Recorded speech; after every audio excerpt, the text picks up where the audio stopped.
This is released for the sake of education. This is a brief key insight about all the concepts of the book.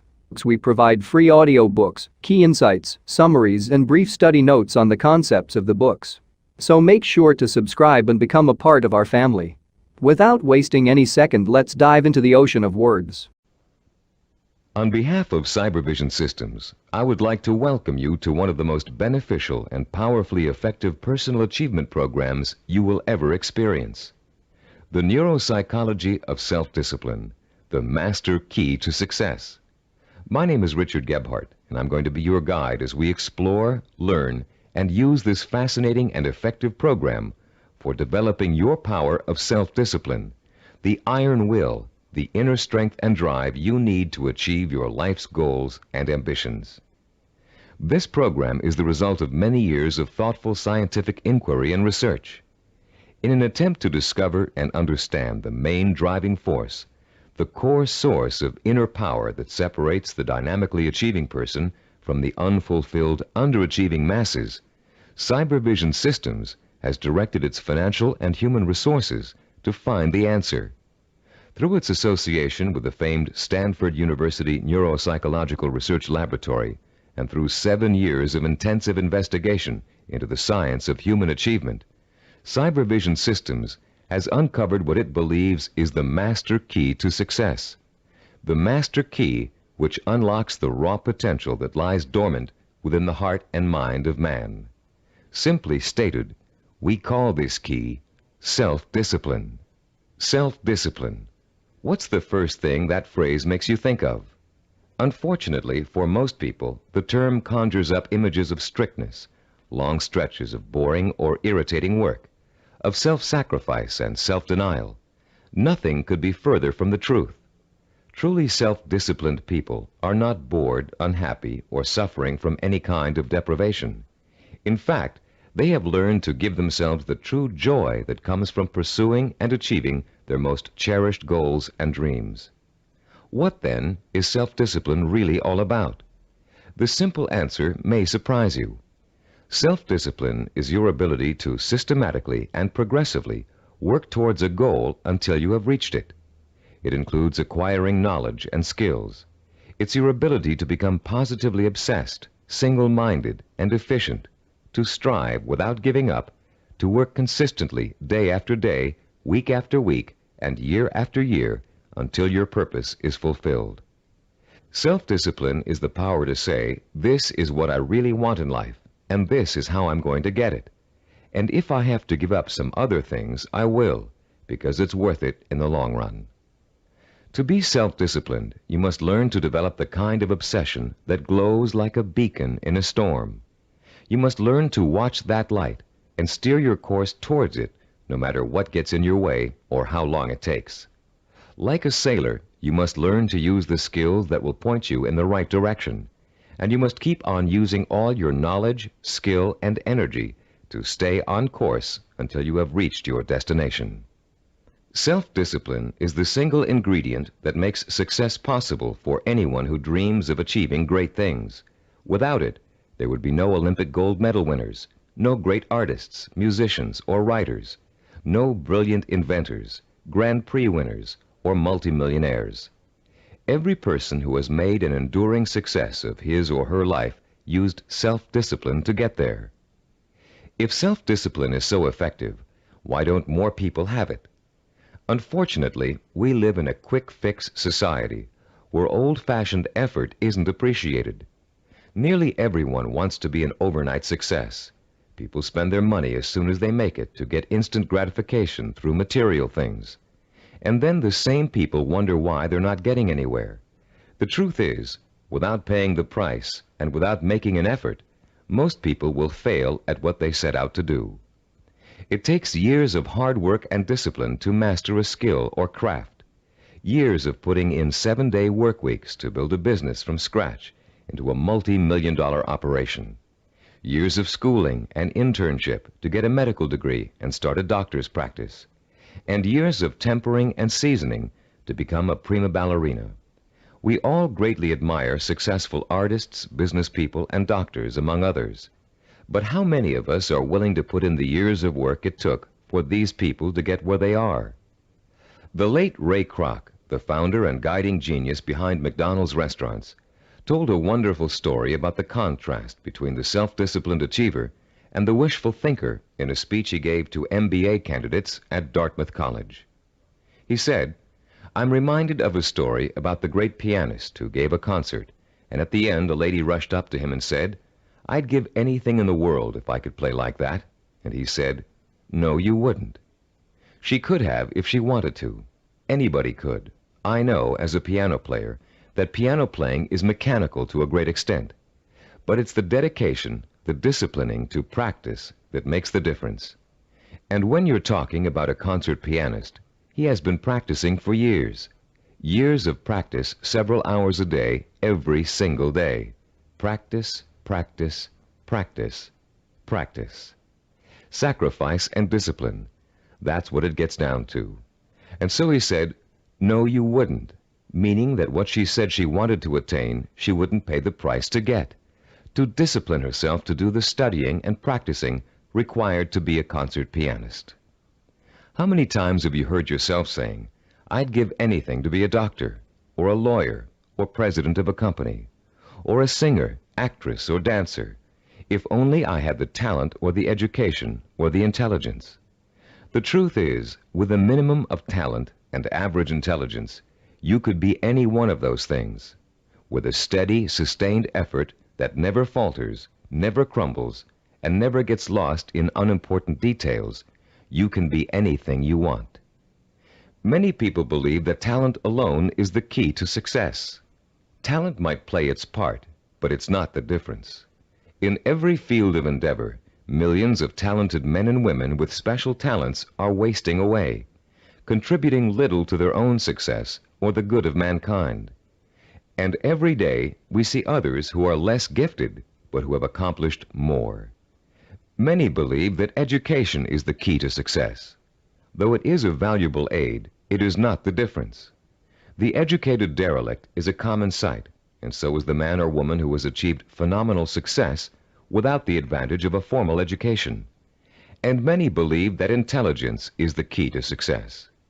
Even though a person with a high degree of intelligence is fortunate and possesses the raw materials to be successful, the relationship between intelligence and accomplishment is something less than balanced. Every day we encounter highly intelligent people who barely get by, and their opposite number, men and women of average intelligence, but superior achievements. The one quality which sets one man apart from another, the one key which lifts one to every aspiration while others are caught up in the mire of mediocrity, is not talent, formal education, nor intellectual brilliance. It's self-discipline. With self-discipline, all things are possible. It's the closest thing you could have to a wish-granting fairy godmother. Without self-discipline, even the simplest goal can seem like the impossible dream. In America today, the greatest cause of failure is the lack of self-discipline. Lacking self-discipline, millions of American dreams turn to ashes. With lofty visions of success, many people don't know that it takes more than wishful thinking, shortcuts, gimmicks, and get-rich-quick schemes to achieve excellence. Somehow, most people have lost sight of the age-old truth that anything worthwhile achieving takes time, organized, persistent effort, and more time. As you look around you, you'll see the many obvious fruits of the undisciplined mind: poverty, unhappiness, and drugs, the social cancer of a quick-fix society. But it is the not-so-obvious, more subtle effects of the lack of self-discipline that we address here, the raw power and potential of talented and intelligent people that lies dormant, unchanneled, and wasted, untapped and unfocused because of the inability of these people to commit and mobilize themselves to a course of consistent action. The lack of self-discipline is the #1 killer of achievement in America. Successful people have one thing in common. They set their sights on a goal and work every hour of every day towards reaching it. They learned what they needed to do to reach that goal, and they found a way to do it. If it meant taking on an extra job, they took the job. If it meant going to school at night, they attended evening classes. If it meant working countless hours 7 days a week, they worked the hours. If it meant relocating themselves and their families, they moved. Success consists of self-discipline, and self-discipline consists of doing whatever you have to do for as long as you have to do it to get where you want to be. If you truly want to seek your fortune, you must develop the inner strength to relentlessly pursue your vision day after day, week after week, month after month, year after year, until it becomes a reality. And it will become a reality. Stop and think about all the things you wish you'd accomplished, the things you know you could have accomplished if you'd only had the self-discipline to pursue them. Would you have gotten more education? Practiced and practiced at your favorite sport until you had a chance of becoming a pro? Learn to read and write music and play an instrument? Study engineering so you could design and sell the ideas you're always dreaming up? Actually, there are things you've accomplished through self-discipline way back in your childhood. Just think, how long did it take you to learn how to walk? For how many weeks and months did you struggle to stand upright? How many bruises did you get from falling down? And how many times did you pick yourself up and try again? You learned to walk because as a toddler, you became obsessed with learning to walk. You were determined to learn, no matter how hard it was at first or how long it was going to take. Every step you took was a small victory, and every time you fell down, it was just an excuse to start all over.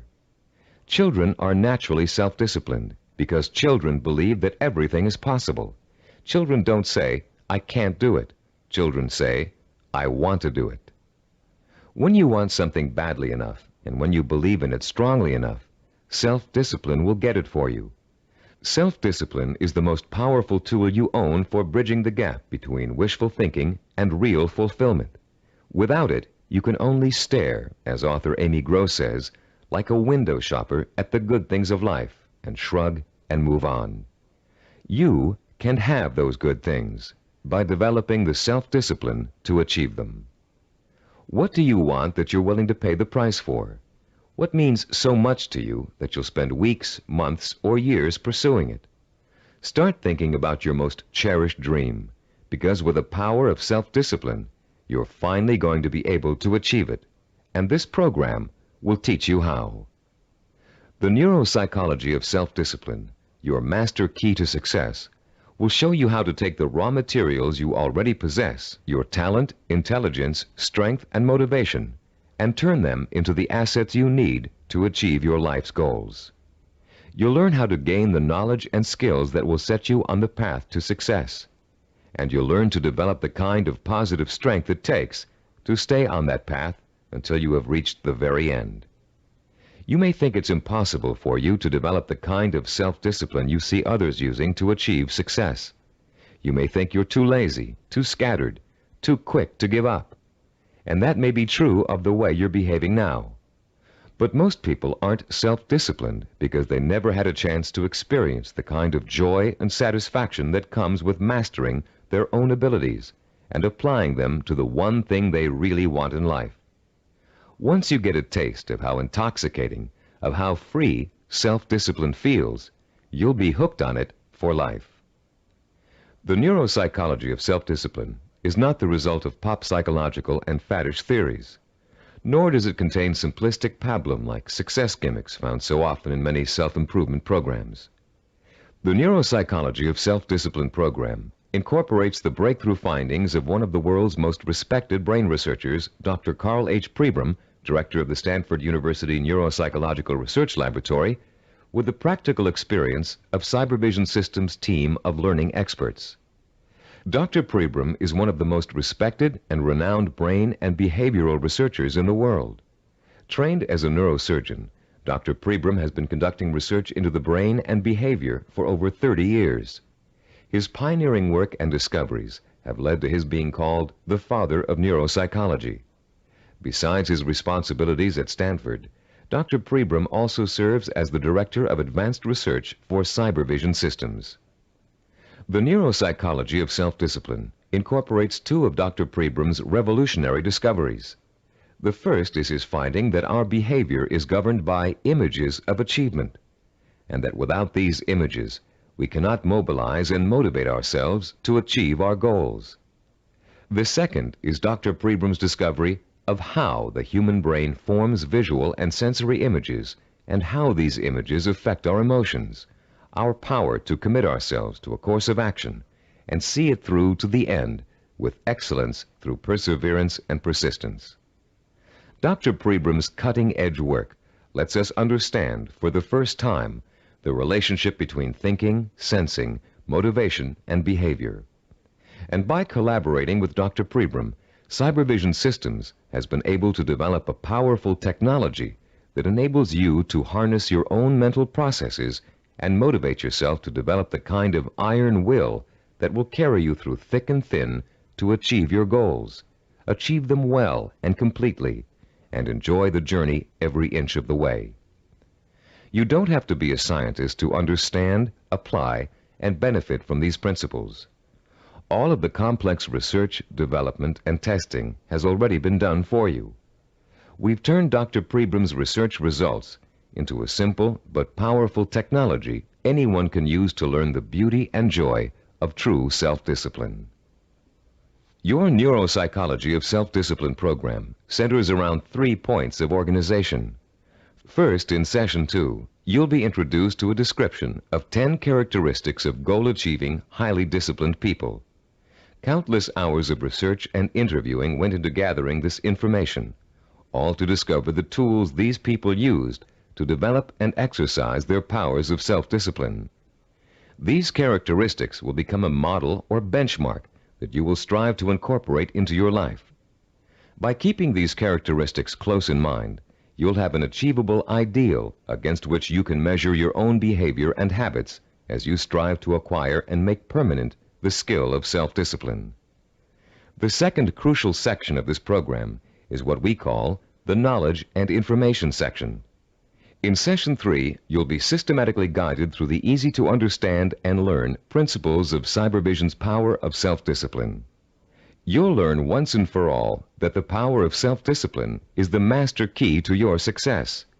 Not only will you learn why, but you'll thoroughly understand, in depth, the power principles of self-discipline. The third, and to you the most important section of the program, is what we call Action and Implementation. In Sessions 4 through 10, you'll begin the actual process of becoming self-disciplined, of developing the core skills that will enable you to achieve anything and everything you desire. You'll start by learning how to determine exactly what it is you want to achieve in your life. You'll then learn how to select role models who have already achieved what you desire to achieve and learn patterns of success from them. You'll discover how to transform those desires into emotion-provoking imaginary blueprints, sensory images rich in sight, sound, touch, taste, and smell, images that excite and stimulate your emotions. You'll learn how to overcome the poisonous doubt that gnaws deep within you as you dwell and reflect upon your chances for success. You'll learn how to determine the knowledge and skills you need to achieve your desire and how to plan your time so that you can progressively achieve your goal over a sustained period of time. And you'll discover the principles of persistence, how to break through the barriers of time, how to keep going no matter how difficult, painful, or tiring it may be, until your dream is realized. Once you have mastered the principles of self-discipline, you'll discover that nothing, literally nothing, is impossible for you. You will feel like a lean, hungry lion who has just been set free from temporary captivity, proud, aggressive, and equipped with the instincts and tools of survival. Included with this program is a personal study guide. It was designed to assist you in mastering the materials and applying the techniques contained in the audio cassettes. Use it well, for it will help you every step of the way in developing the power of self-discipline. Before you go any further with the audio cassettes, please read the introduction in the study guide. Complete the written exercises for this session, Session 1. Then prepare yourself to listen to Session 2 by first reviewing the background information on Session 2 in the study guide. By following the principles of this program, you will, for the first time in your life, be able to achieve whatever it is you desire and accomplish it with the pride of excellence. Talking about success is one thing. Anybody can do that. Achieving it day by day month by month, and year by year is another. That's what you're going to learn in this program. How to do it. Behind every great achiever, there's another achiever. It may be someone close to home, a parent, teacher, or friend. It may be someone who's currently famous. Or it may be a historical or mythological figure. There are probably many young cadets at West Point and Annapolis today who secretly dream of someday repeating the astonishing feats of General George S. Patton, the legendary World War II hero. Yet Patton himself attributed his success on the battlefield to great military leaders of the past. From early childhood, one of his favorites was Alexander the Great, the young Greek ruler who nearly conquered the world over 2,000 years ago. Fascinated by Alexander's repeatedly successful conquests and his dashing personal style, Patton read everything he could about the ancient warrior. Soon he came to know Alexander intimately, his personality, his leadership style, his way of thinking and solving problems, his military strategies. And finally, Patton got to the point where he could think like Alexander the Great, act like Alexander the Great, and get results like Alexander the Great. When he planned his battle strategies, Patton used tactics that followed along the lines of Alexander's greatest military achievements, and they worked. Patton was so successful in battle after battle that the Germans considered him to be the Allies' greatest weapon.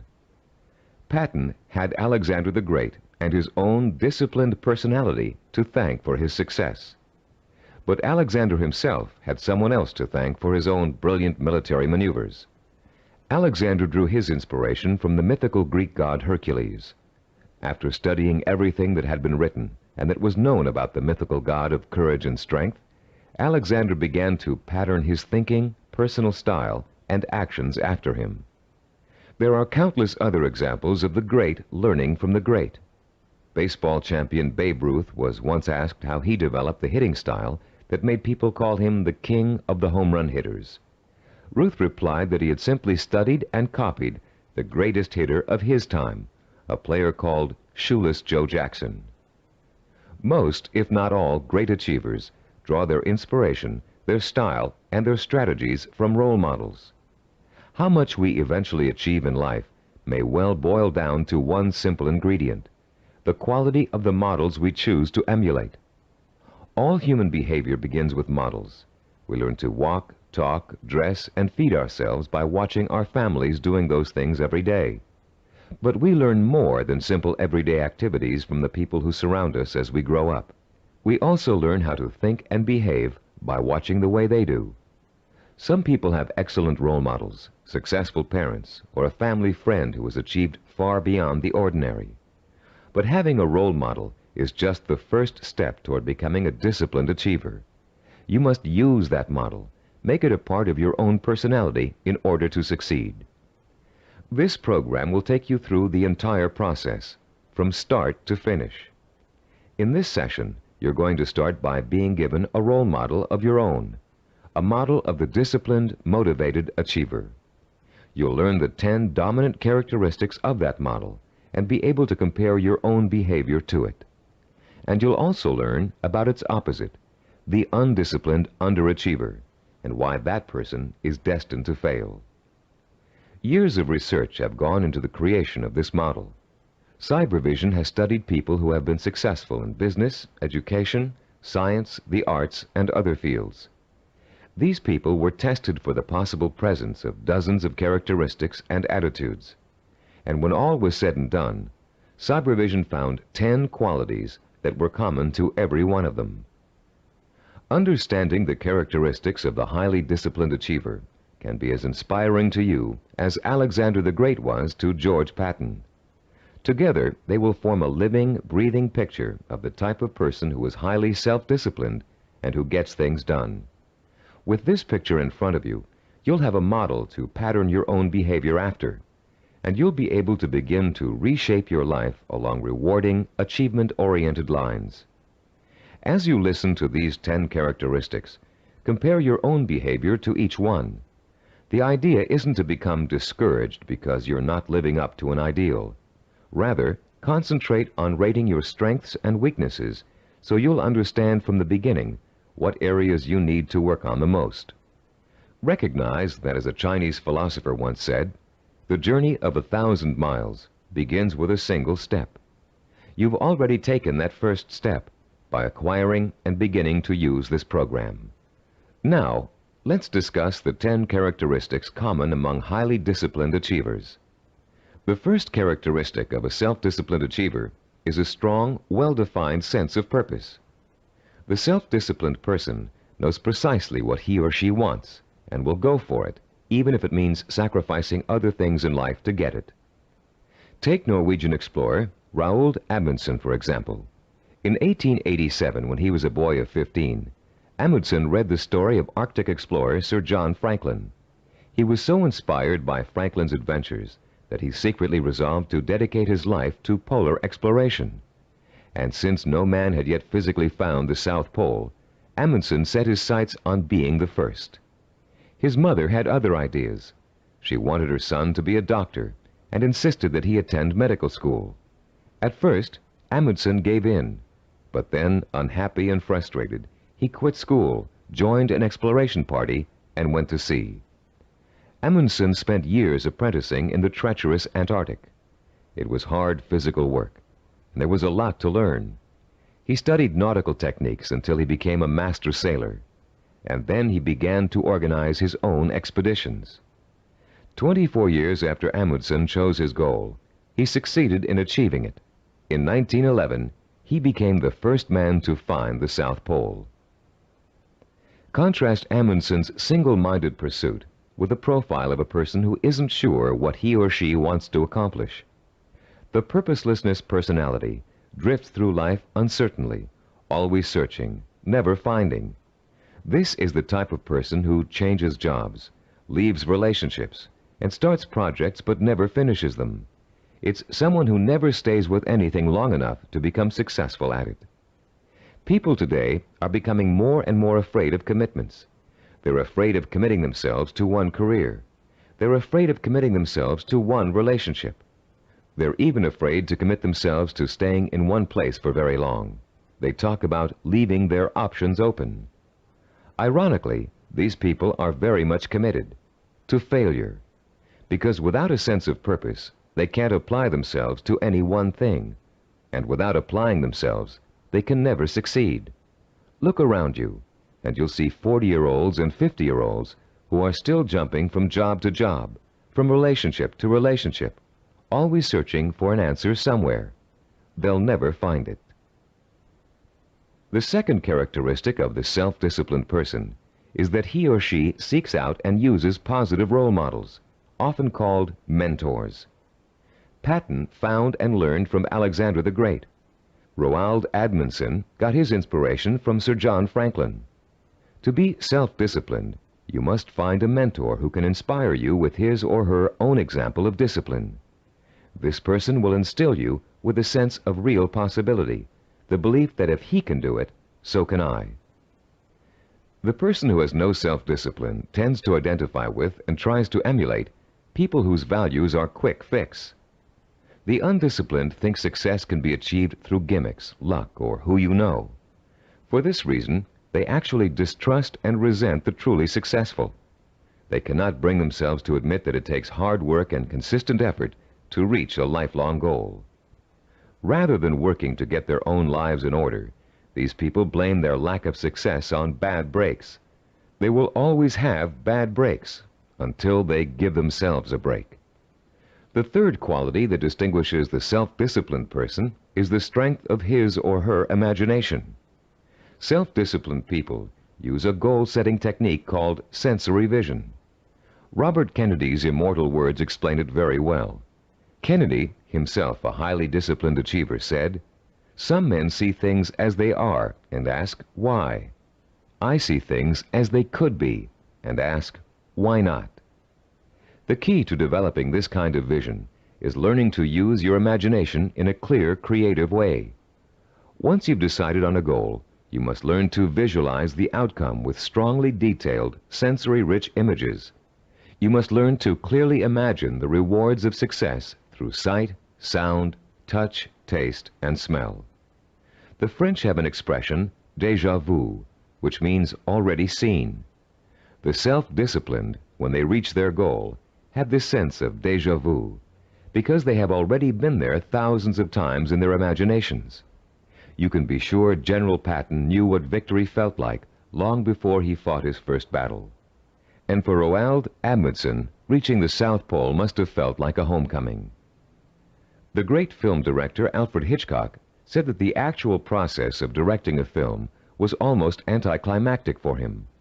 By the time production started on each of his films, he had already visualized every single frame and every single camera angle so clearly in his own imagination that making the movie consisted of just going through the motions. Hitchcock began each project with a template of what he wanted clearly and firmly set in mind. Those who lack self-discipline also lack vision. They have only the vaguest images of goals they might, maybe, someday want to achieve. These people are quite capable of creating sensory-rich visions, but unfortunately, they tend to apply those visions to scenarios of failure rather than success. The fourth quality exhibited by the self-disciplined individual is what we call a positive sensory orientation. Achievers dwell on their own past accomplishments as proof of their ability to succeed. They won't admit to failure. In fact, it can truly be said that they don't know the meaning of the word failure. If things don't first turn out as planned, they just chalk it up to experience and keep on working toward their goal. Self-disciplined people are so eager to learn that they feel every bit of life experience just brings them closer to achieving success. They're not afraid to try new approaches if old ones don't work anymore. They never lose sight of their goal, but they're open to more than one way of achieving it. And this kind of positive attitude ensures that they will. Those who lack self-discipline waste precious time and energy dwelling upon past failures. Through a vicious cycle of negative reinforcement, they use those perceived failures as an excuse not to try again in the future. They develop a fear of failure, a fear of making the effort, and failure generates failure. If you're convinced you can't do something, you won't be able to do it. The characteristics we've discussed so far all add up to a quality called self-assurance. The self-disciplined have a strong gut-level belief in themselves and their ability to succeed that is truly unshakable. Deep down in their hearts, they know they can do it, and no one can convince them otherwise.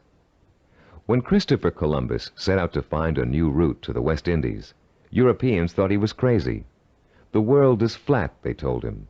If you sail west, you'll fall off the edge and be devoured by monsters. But Columbus believed the world was round, and he stubbornly applied to every monarch in Europe until he found one who would finance his voyage to what turned out to be the New World. The disciplined achiever is fueled by self-confidence, but the undisciplined are hampered by self-doubt. This foreboding of failure haunts them in everything they attempt to do, and effectively slams the door shut on any possibility they might have of succeeding. The sixth characteristic that self-disciplined people share is their ability to plan and organize. The self-disciplined achiever knows how to take his or her goal and break it down into pieces that can be worked on one at a time. Priorities are set, and the important tasks are tackled at the beginning. This practical, methodical approach is the only way to achieve success, no matter what your endeavor. When Henry Ford designed the Model A, he had a goal in mind. He wanted every American to be able to afford to own a car, his car. But in those days, cars were hand-built, and the time and effort involved in making one resulted in a very expensive price tag. Ford knew he had to find a faster, cheaper way to build cars, so he patiently worked and planned out a radical new idea, the assembly line. Each person on the line would perform just one task, enabling them to perform it quickly, and an entire machine could be assembled in record time. People laughed and said it wouldn't work, but Ford had spent years planning it out in every detail, and it did work. The assembly line became such a success that other industries began to use it as well. One man's careful and patient planning launched a new industrial era. Contrast Henry Ford with the typical man on the street. His attention is scattered, and he's disorganized. He either has no idea what he's going to do next, or he has so many irons in the fire that he can't keep track of them all. Maybe he's trying to start a business, but he's busy hiring employees when he still doesn't have any clients or office space. Maybe he's decided to switch careers, but he's already planning how to spend all the money he's going to make, even though he's going to need 4 more years of schooling before he can begin to practice his new career. This type of person is wasting time and energy. Without a detailed game plan, and without following that plan as closely as possible until you reach your goal, you can spend your life floundering among half-started projects and missed opportunities for success.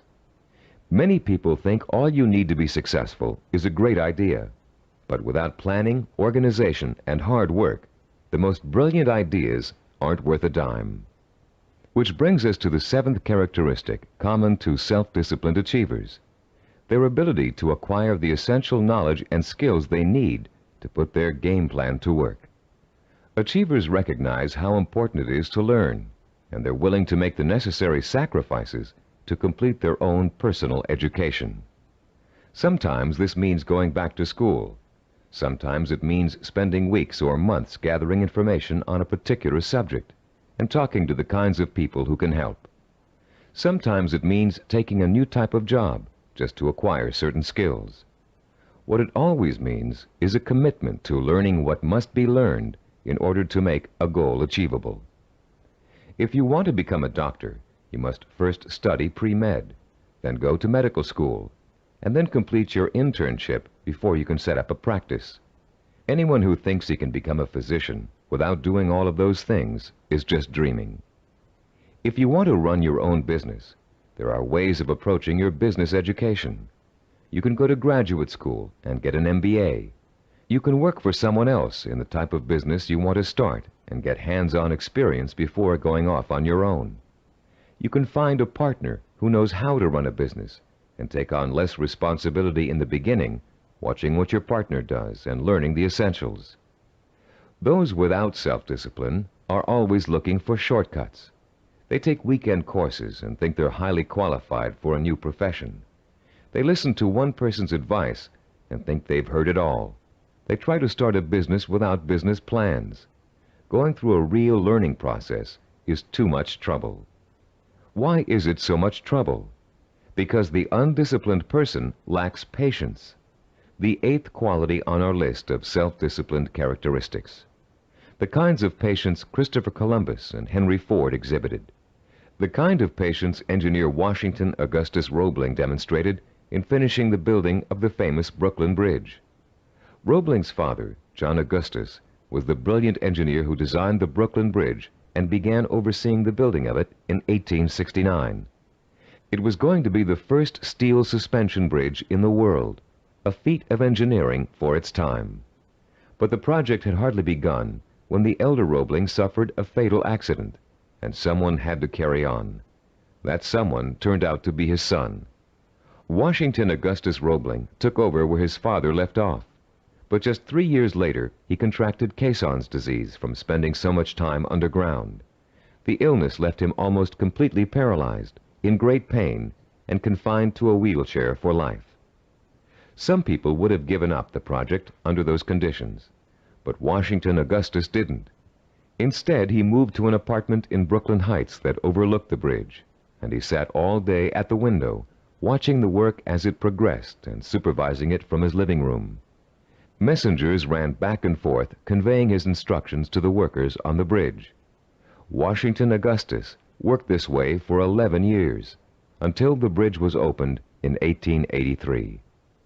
Obviously, the younger Roebling's patience paid off, mostly because he, like other self-disciplined achievers, was not intimidated by time. Roebling would have sat at that window without complaint for 20, 30 years or more in order to finish his project. It meant that much to him. Later in this program, we'll explore further the special relationship between the highly self-disciplined and time. For now, we'd like to point out that time becomes immaterial to those immersed in pursuing a goal. Hours pass as if they were minutes, weeks as if they were days, years as if they were months. The self-disciplined do not worry about time. They also see time as a tool. Accomplishment takes time, and people who wish to achieve have all the time in the world. Because every moment they're working towards their goal, they know they are coming 1 minute closer to reaching it. And for the self-disciplined, getting there is at least half the fun. The undisciplined view time as an enemy, something to beat. You'll hear them say, "I want it all now. I can't wait." Unfortunately, these people don't realize that time is going to pass anyway, and if they're not working toward their goal, they're only wasting the time they feel is so precious. The self-disciplined are persistent. This is the 9th quality that contributes to their success. They have what it takes to stick to their vision through thick and thin, day in and day out. They don't give up in spite of rejection, hardship, setbacks, or other people's opinions. They are relentless in their pursuit of their own dreams and goals. The self-disciplined are actually very stubborn. They succeed against all odds. When they get discouraged, they draw new inspiration and motivation from their sensory-rich visions of success. And that's enough to fuel their emotional drive to keep on making the effort. Ellie Hawkins, a mountain climber, is a good example of someone who just wouldn't give up even when the odds turned against her. She set out to climb a particularly difficult face of Yosemite's treacherous El Capitan. Ellie undertook this climb to prove that dyslexia, a learning disorder from which she suffers, can be beaten. In the middle of the climb, Ellie slipped and suffered a rope burn on her left hand that was so bad she almost lost complete use of the hand. She could have stopped there, but she didn't. What started out to be a 6-day climb turned into a torturous 8-day ordeal as Ellie worked with one hand, holding her wounded arm above her head to lessen the pain. Ellie reached the top and immediately announced plans to tackle another very difficult climb. No one doubts that she'll do it, because she has the hallmark of a disciplined achiever. The undisciplined are easy quitters. They give up when the going gets rough. They're more interested in having a good time than in working. Even worse, they find it impossible to have a good time when they are working. This brings us to the 10th and last characteristic of the self-disciplined achiever, the ability to experience pleasure while working to achieve his or her vision. These people are excited by their goals and become easily engrossed in the work it takes to get there. They're interested in learning, they enjoy acquiring new skills, and they have a good time while they're pursuing their ambitions. To the highly disciplined, there's no such thing as work. Their work becomes their life and their main source of pleasure. When they become successful, you often hear them say, "I can't believe I'm getting rich doing this. It's so much fun." And most of them would keep doing what they're doing, even if they weren't making money at it. To the undisciplined, work is the stressful, painful, boring part of life that must be tolerated between periods of pleasure. These are the people who live for the weekend, who are willing to work only because it gives them the disposable income they can spend on fun. And these are also the people who don't want to put in overtime or take work home unless they're being paid extra for it. If taking on more work will only get them a promotion or a crack at a better job, they won't do it. Now that we've identified the 10 qualities common to all self-disciplined achievers, we'd like you to begin comparing yourself against the model characteristics we just discussed. This self-assessment will give you a good idea of your own strengths and weaknesses. After you've finished listening to this session, turn to page 11 of your study guide and follow the instructions for using the personal assessment form you'll find there. Let's summarize the characteristics of self-disciplined achievers. First, they have a strong, well-defined sense of purpose. They know what they want. Second, they seek out positive role models for inspiration and learning. Third, they use sensory-rich visions and a vivid imagination to set the stage for their own achievement. Fourth, they have a positive sensory orientation. They expect to succeed rather than fail. Fifth, they have a deep-rooted belief in their ability to achieve. They are immeasurably self-assured.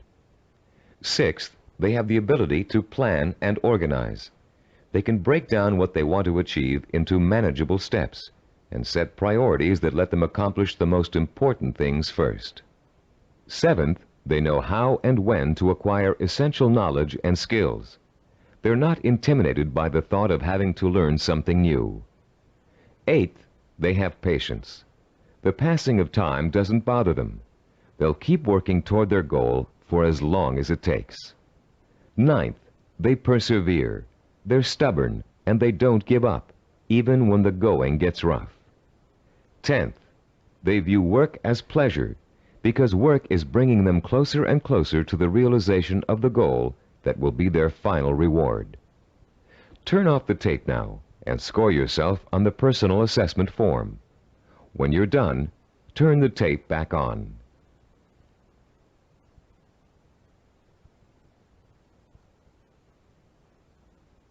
Welcome back. We hope you're not too discouraged by an honest assessment of where you stand now in terms of self-discipline. Remember, you've already taken the first steps toward making a positive change in your life, and you will experience that change by the time you finish this program. Nothing will be impossible for you once you develop and harness this inspiring and enduring power of self-discipline. And, as you'll soon find out, self-discipline is not so difficult to develop as you might think. As a matter of fact, using this program is going to be your first exercise in acquiring it. Already, you're on your way. In the next session, we'll explore the power behind the characteristics we've just discussed. You'll learn why they're so important in developing self-discipline and what they can do for you once you have them. And you'll be further along the road toward understanding and developing the one characteristic that will give you the power of success. After completing Session 2, you should now have a clear picture of your strengths and weaknesses as compared to the model of the self-disciplined achiever.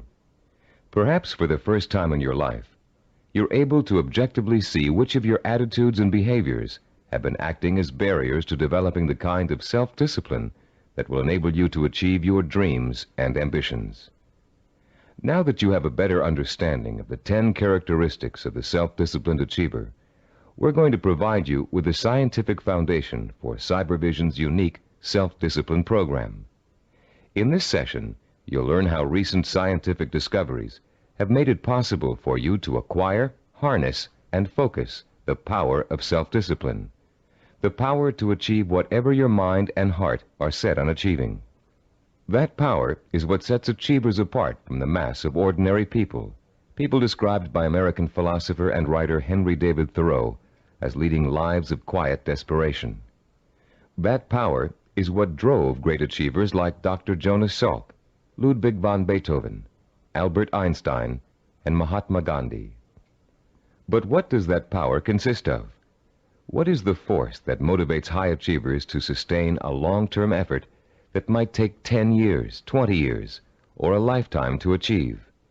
More importantly, if we can define and isolate such a force, how can you or I tap into it?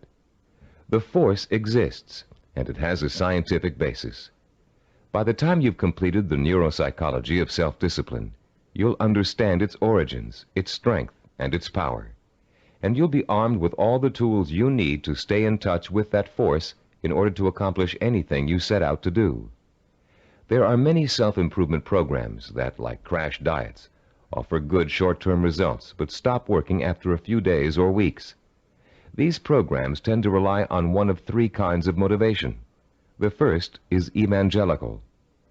A powerful orator, we'll call him Speaker X, comes to town with promises to increase motivation and production after a single seminar or series of seminars.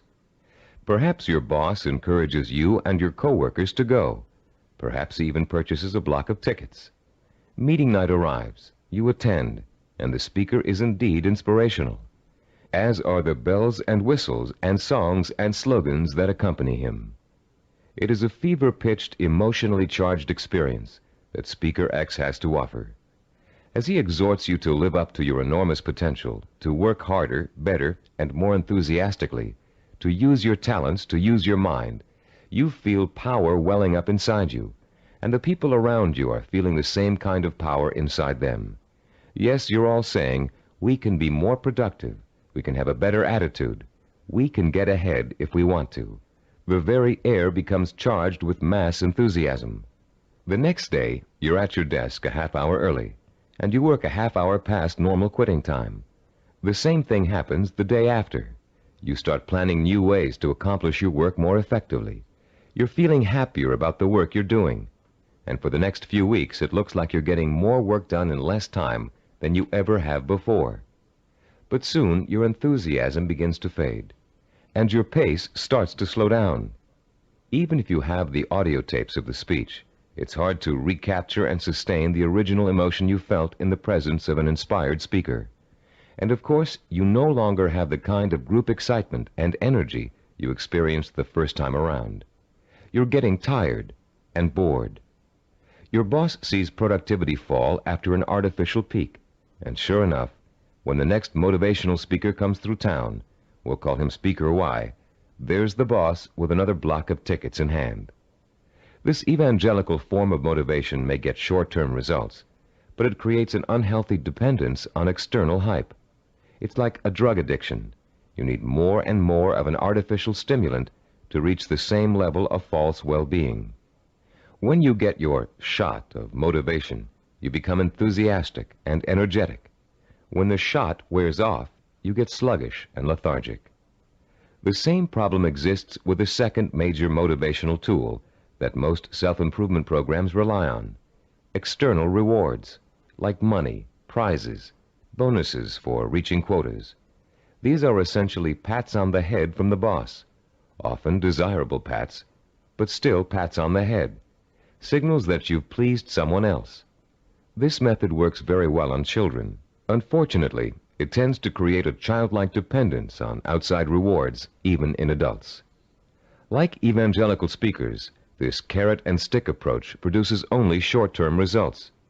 External rewards do not increase individual commitment, and most people tend to adapt to them quickly, soon expecting bonuses as a matter of course, and not because they performed above and beyond the call of duty. Rewards are manipulative. People who give them out are always asking themselves, how can I motivate my staff? The truth is, to be truly effective in the long term, motivation must come from within. The third classic motivational tool is a familiar one: fear. Humorists Carl Reiner and Mel Brooks created a comedy album in the early 60s in which Reiner, as a journalist, interviews Brooks, who plays a 2,000-year-old man. Eager to know about life in the distant past, Reiner asks Brooks, what was the major form of transportation in those days? Brooks replies, fear. Fear transported you. Reiner is puzzled. Fear, he asks. Brooks responds, yeah, fear. You see, an animal would growl, and you would go 2 miles in a minute. It's true, fear is a great motivator. If you don't perform, something undesirable happens. You lose your job. There go the house payments, the car payments, the kids' college tuition, and so on. As the mental dominoes fall, you're motivated to keep performing. But while fear may bring short-term results, it also brings resentment and rapid burnout. It doesn't take long before you're angry at the system that's keeping you going. And anger makes you less productive, which increases your fear. It becomes a vicious cycle with an unpleasant ending. It should be pretty clear by now that these motivational systems aren't motivational at all. Each of them relies on an external stimulus and an artificial situation. And each relies on an initial burst of emotion that fades rapidly when the new situation becomes habitual. You may have tried several of these motivational or goal-setting programs in the past. Perhaps they even contributed to your sense of self-awareness. If so, you've no doubt learned that self-awareness alone is not sufficient to motivate change. It's easy to identify self-defeating behaviors. It's easy to plan strategies for eliminating them. It's easy to turn over a new leaf, but it's very difficult to sustain change for a long enough period of time for your new behavior to become as ingrained in your character as your bad habits were in the past. Having a roadmap is not enough. You need fuel. The key to developing self-discipline, the power to persistently pursue a long-term goal without giving up until the goal is achieved, is the fuel of internal motivation. It would be nice if we were all born with the patience, drive, and skill it takes to achieve any long-range goal or complete any long-term project. But we're not. Self-discipline is a learned behavior. Years of research at major American universities, primarily California's Stanford University, have proved it. And Cybervision's own research into the latest learning theories of behavioral scientists have confirmed that self-discipline is an acquired characteristic with a basis in behavioral science. The neuropsychology of self-discipline has been developed according to materials gathered from two major sources. Our information comes from our own research into the way human beings learn, and from the revolutionary discoveries about the structure and organization of the human brain made by Dr. Carl Pribram. Head of Stanford University's Neuropsychology Research Laboratory, Dr. Pribram is one of the most respected brain scientists in the world. Trained as a neurosurgeon, his research into brain function led to a deep interest in the behavioral sciences. His pioneering work in both of these areas led to the fusion of the two into the science of neuropsychology. As a neuropsychologist, Dr. Pribram studies how the nervous system and its component parts affects human behavior. Those studies have led to two revolutionary discoveries. The neuropsychology of self-discipline incorporates both of them. The first of Dr. Pribram's discoveries explains how the human brain forms visual and sensory images, and how those images affect our minds, our bodies, and our behavior. The second discovery is that our behavior is governed by images of achievement, neuronal blueprints of the skills and actions that determine our success or failure in the achievement of our goals. Let's discuss how each of these scientific discoveries leads us to understand the power and the origins of self-discipline. Many scientists and psychologists have believed for years that the human brain barely distinguishes a real experience from an imagined one. Best-selling self-help books like Psycho-Cybernetics, Think and Grow Rich, and others have used this belief as their foundation for motivation and change. This idea has also been the cornerstone belief of people involved in metaphysics and the human potential movement. The idea that the brain cannot tell the difference between a real experience and an imagined one has never been scientifically proven until Dr. Pribram's research showed us that it is true. But Dr. Pribram's research did not prove that, as many people think, all you have to do is imagine what you want, and through the magical power of the mind, you will achieve it.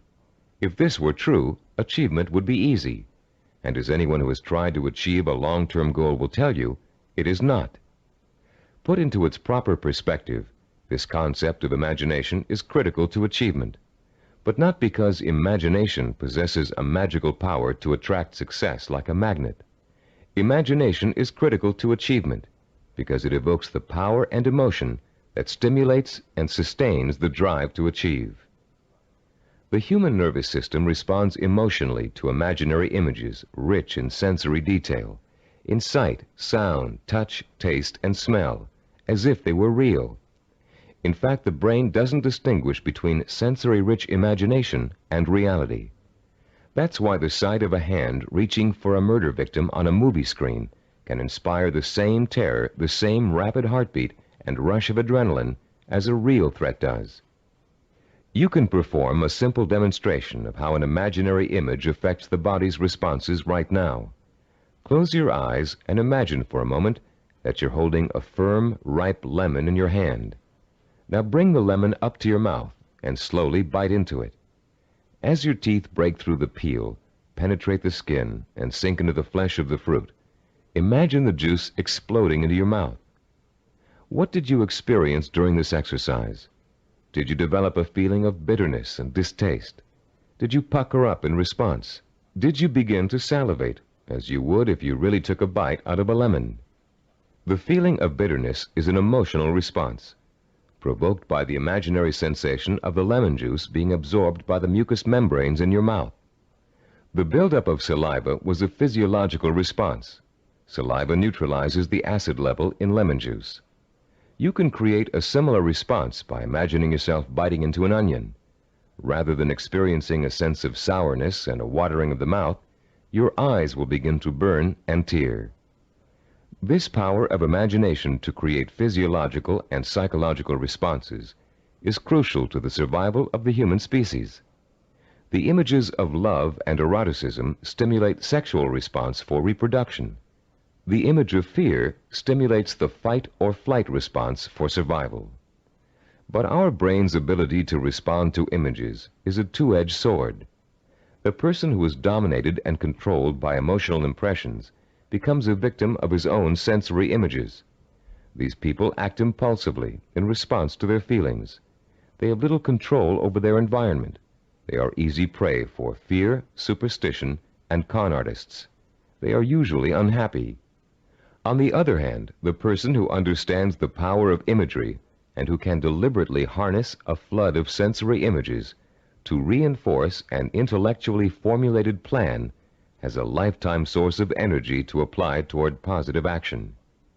This person uses emotion as fuel.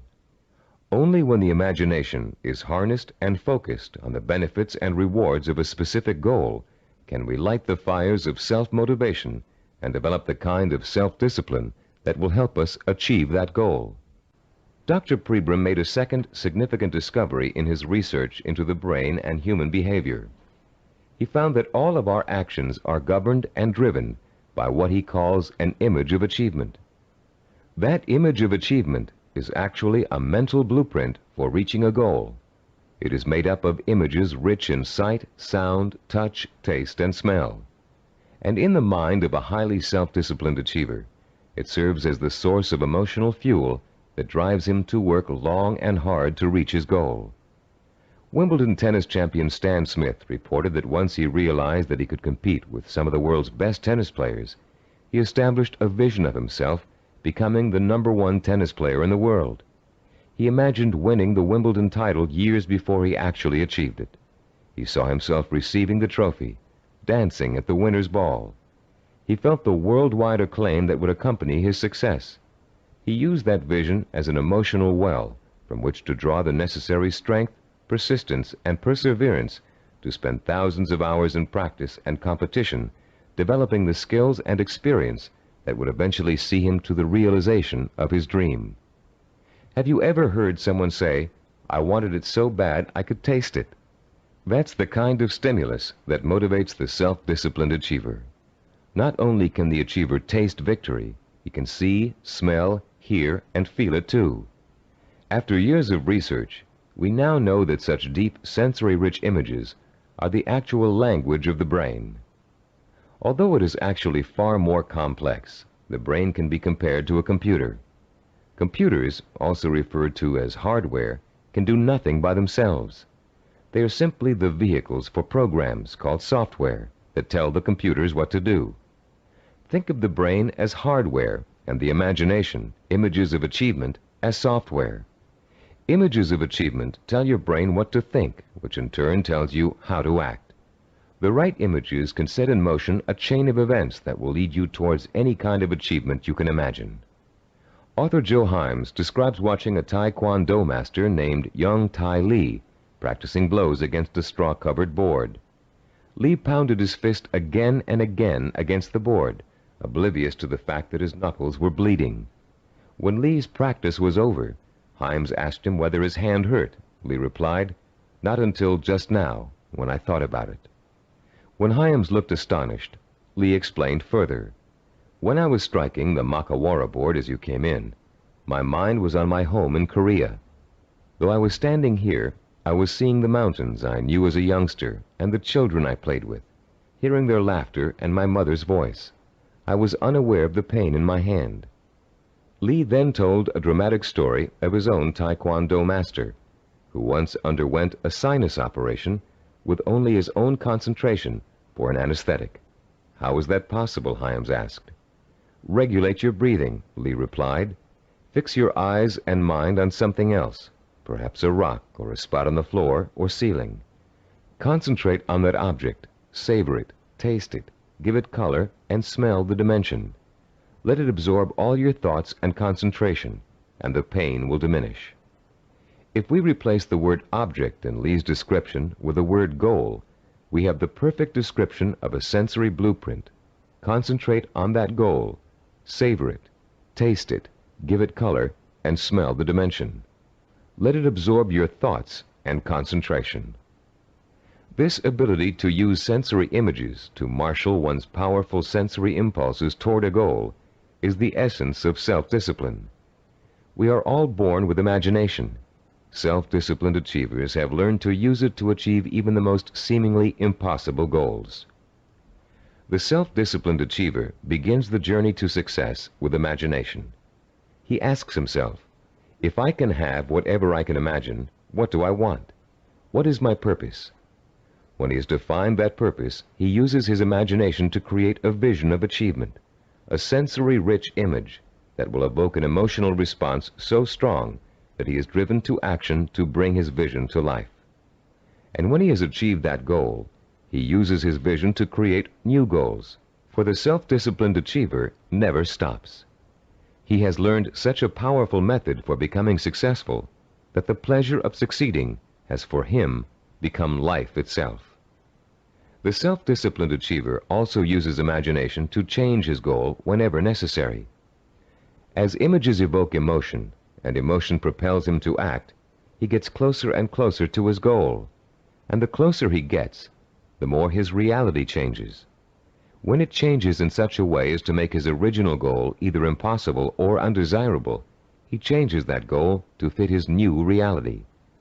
The self-disciplined achiever creates a feedback system that ensures that he will never give up and he will ultimately achieve what he wants. This is where most people fall down. They're working towards a goal and suddenly circumstances interfere with that goal. They get sidetracked. Then when they try to get back on course, it doesn't work. Because their original goal does not fit their new reality, they think they have failed and they give up. In the same circumstances, the self-disciplined achiever uses his or her goal visualization as a reality check. If reality suddenly dictates that the original goal won't work, the goal must be altered to fit reality. The achiever has not failed. He or she has set a new course that will lead to success. Take someone who sets out to become an obstetrician. After 4 years of pre-med and 2 years of medical school, our self-disciplined achiever suddenly realizes that she's far more interested in becoming a neurologist. Should she drop out of medical school? Of course not. She'll simply switch her visual blueprint to another field of medicine and change her plans for where she'd like to intern after medical school. She doesn't think of herself as a failed obstetrician. She thinks of herself as a successful neurologist. Or take the businessman who wants to open up a retail store in his neighborhood.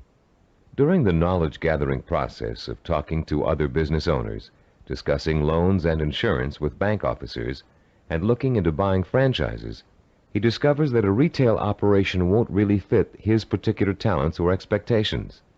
Instead, he realizes he's a perfect candidate for starting a direct marketing company.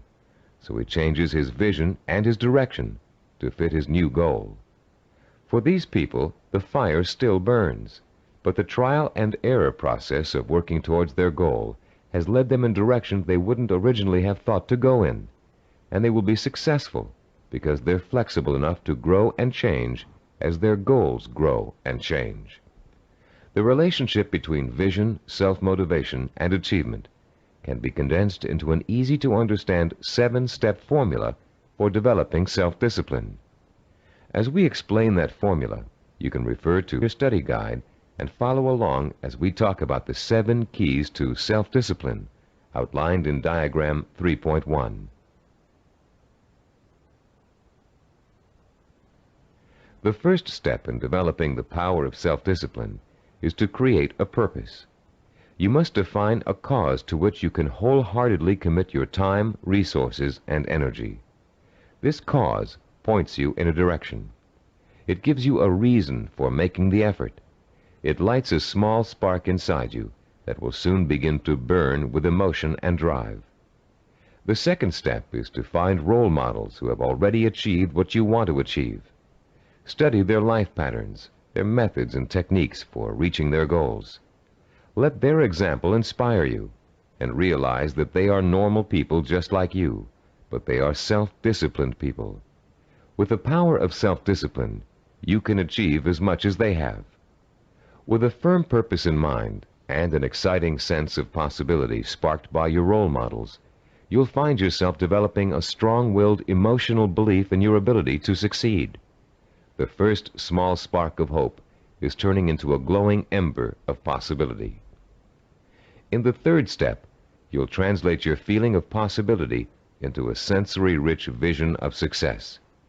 At this point, with a vision rich in touch, taste, sight, smell, and sound in front of you, you'll make the leap from the possible, "I think I can do it," to the heartfelt, "I know I can do it." Your vision and your belief will fan the embers of conviction until they burst into a flame of emotion that incites you to action. This all-encompassing flame of emotion is the fourth step of the formula. It is what gives you the energy, the creative power, and the desire to single-mindedly see your vision through to its successful completion. Motion is the root word for emotion. The original meaning of the word emotion is, in fact, a moving, a stirring, an agitation, which is precisely what happens when belief in your goal catches fire. The fifth step in our formula is planning, the first bit of action inspired by your emotion. Through effective planning, you can identify and map out the steps you need to take in order to make your vision a reality. You'll figure out exactly what you need to do to accomplish your goal and how long it will take. And turning your vision into a concrete goal will further fuel the fires of emotion and action. Once your vision has become a plan, you must acquire the knowledge and skills necessary to implement that plan. This is the sixth step in the formula for developing self-discipline. No matter how difficult the learning process might be, you continue to draw inspiration and fortitude from your vision. And each time you master a skill, your confidence in your ability to achieve increases. The seventh and last step in our formula is what we call persistence and perseverance. Persistence is staying with your vision, seeing it through to its completion, no matter how long it takes or how difficult it is. Perseverance is persisting in spite of setbacks, disappointments, and hardship. Once you begin acting to achieve your goal, your drive to sustain the forward motion, to persist and persevere, is constantly fueled by the strength of your initial vision. And as you get nearer and nearer to accomplishment, the vision becomes more and more real. As your vision fuels reality, and reality fuels your vision, your drive to achieve begins working like a giant breeder reactor. You've put into motion a self-perpetuating spiral of vision, belief, emotion, motion, and reality. This formula for harnessing the essence of self-discipline will change your life. For the first time, science has given us the power to truly be able to change our own circumstances from the inside out, to understand what makes men and women overcome tremendous odds and obstacles to achieve greatness. For the first time, greatness is within the grasp of each of us. Through the understanding of the scientific principles that govern our thinking and behavior, we can, for the first time, program ourselves for success. In the next session, you'll begin to put the principles you've just learned into action. You'll learn a powerful sensory exercise which will let you determine your true goal. And once you've taken that vital first step, you can begin the exciting journey of action that will propel you towards the ultimate achievement of your heart's desire. At a recent workshop based on the neuropsychology of achievement, Cybervision President Stephen DeVore was asked an interesting question by a young corporate product manager. Mr. DeVore had been outlining the principles of goal setting when the product manager said, "You know, there's one problem I haven't yet solved. We talk about opportunities and goals, but there are so many opportunities to choose from, so many different directions we can go. How do you figure out exactly what you want to go for? How do you focus in on one choice among so many?" This session addresses that very problem, the problem of finding a purpose, and it isn't always easy. We live in a free society filled with opportunities for anyone who wants to take advantage of them. It's wonderful to have so many choices, but sometimes it makes choosing what you really want to do, your purpose, even more confusing than ever. Still, there are ways to narrow your choices down, and this session will show you how to do it. Through an exciting and powerful 4-point exercise, you're going to learn to pinpoint what it is you want most in life, out of all the things you may think you want. It will take some effort, some soul-searching, some creative thinking, and the outcome may surprise you. By the end of this session, you'll have chosen and defined what we call a macro purpose. The term macro means large or inclusive. Your macro purpose is equivalent to what creative people call the big idea. It's your main desire, your real purpose in life, your reward for hard work and effort. It's going to become your very reason for existing. Besides defining your macro purpose, in this session you're going to learn what micro purposes are and how they're used. Micro purposes are the stepping stones to your macro purpose. They consist of all the things you need to do to achieve your most important ambition. To help you thoroughly understand the concept of macro and micro purposes, think back for a moment to your early years in school, when you first learned to do simple math. Remember what a struggle it was to understand how to add, subtract, multiply, and divide? Numbers seemed a mystery to you back then, and you may have thought you'd never learn how to perform the most basic math functions. At the time, learning math for you was a macro purpose, and all the elements of learning it were micro purposes. You had to learn to count, for one thing. You had to learn the symbols for addition, multiplication, subtraction, and division. And you probably had to memorize the multiplication tables. As an adult, math seems to hardly be important, but you couldn't balance your checkbook or manage your money without it. And if you're a stockbroker, accountant, retail store manager, or bank teller, among other things, math is an important part of your job. So math was a micro purpose that helped you launch your present career, your macro purpose. If your desire is to earn a college degree, a macro purpose, you must take a certain number of courses and amass a certain number of credits. Each course you take that counts toward your degree is a micro purpose. But if you want to be a doctor, earning a bachelor's degree by itself is only a micro purpose. You still have to attend and graduate from medical school and complete an internship, more micro purposes, before you can be licensed to practice medicine.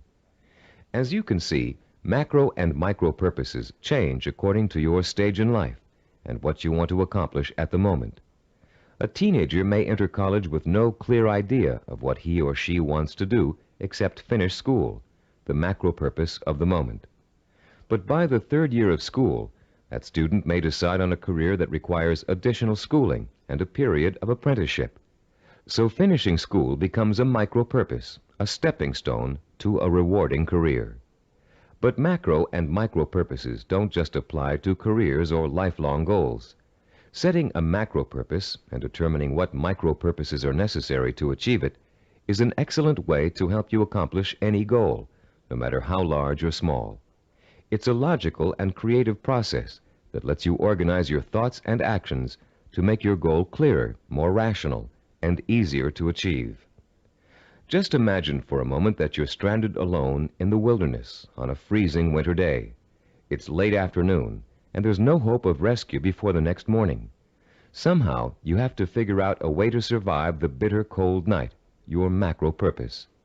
Your micro purpose is keeping warm, and right off the bat you can think of 3 ways to do this. The first is to put on some more warm clothes, but you don't have any, so that choice is out. The second is to find shelter, but there's none in sight, and you don't have the time or the tools to build anything before nightfall.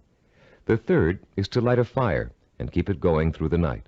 Since the woods around you are filled with dry logs and kindling, this looks like a real possibility. But you don't have any matches, and as for rubbing 2 sticks together to start a fire, it never worked when you were a child, and you doubt that it will work now. There has to be another way.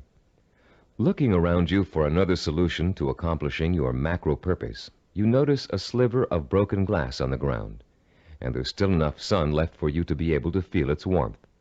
Picking up the glass, you hold it so the sun's rays can penetrate its surface and focus on a dry stick of wood underneath. In 10 minutes, the stick is burning. But your ordeal isn't over.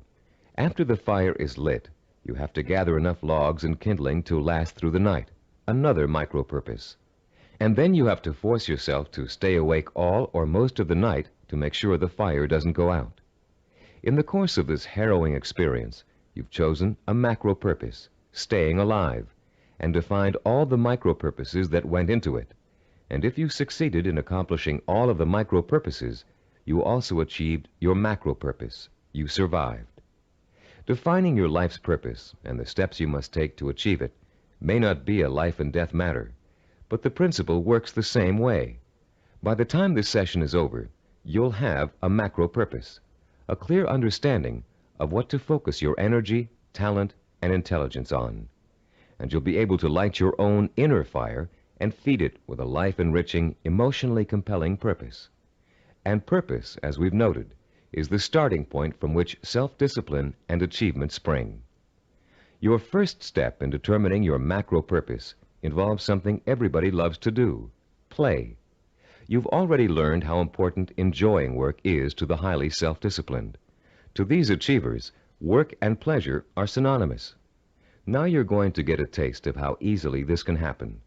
For the next few minutes, I'm going to ask you to work and play as you engage in a process called limitless wishing.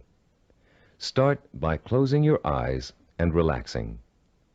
Imagine that you're on a beautiful, deserted beach, walking barefoot in the sand. A soft breeze is keeping you cool, and you're enjoying the sound of the waves splashing rhythmically against the shore. As you stroll along the water's edge, you see an object in the near distance that's half buried in the wet sand. The waves splash over its surface, then recede, leaving it exposed to your curious eyes. You wonder what it is, and you start to walk a little faster so you can reach it before it's engulfed by the next wave. In a couple of minutes, you're standing over it, still not sure what it is. It's metal, somewhat round, and looks like an old lamp. You dig your fingers into the wet sand and pull it out. There's an inscription on the side of the object, but you can't read it clearly. You begin to rub some of the sand away from the oddly shaped letters. Suddenly, the lamp begins hissing, and it releases a cloud of what looks like steam or gas. Frightened, you drop it, but you continue to watch what the lamp is doing out of curiosity. Slowly, before your very eyes, the cloud begins to assume human shape, and soon you're looking up at the largest person you've ever seen. When it speaks, its voice is rich and kind, and its message is amazing.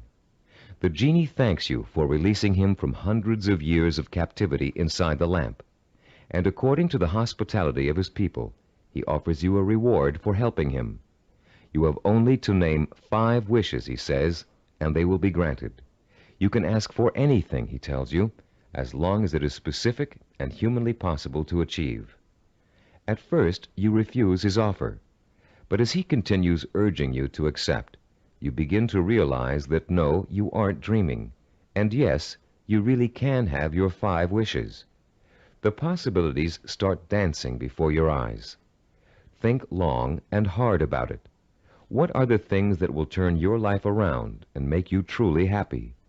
What is it you secretly wish for, day in and day out, every day of your life? Take your time in deciding. This is too important for you to rush over. You may change your mind about your first choices after you've thought about it some more. When you do make your final selections, write each one down in the space provided on page 18 in your study guide. Start each wish with the term, I want, and write it in clear, specific language in the present tense. Turn your tape off now and decide what you will wish for.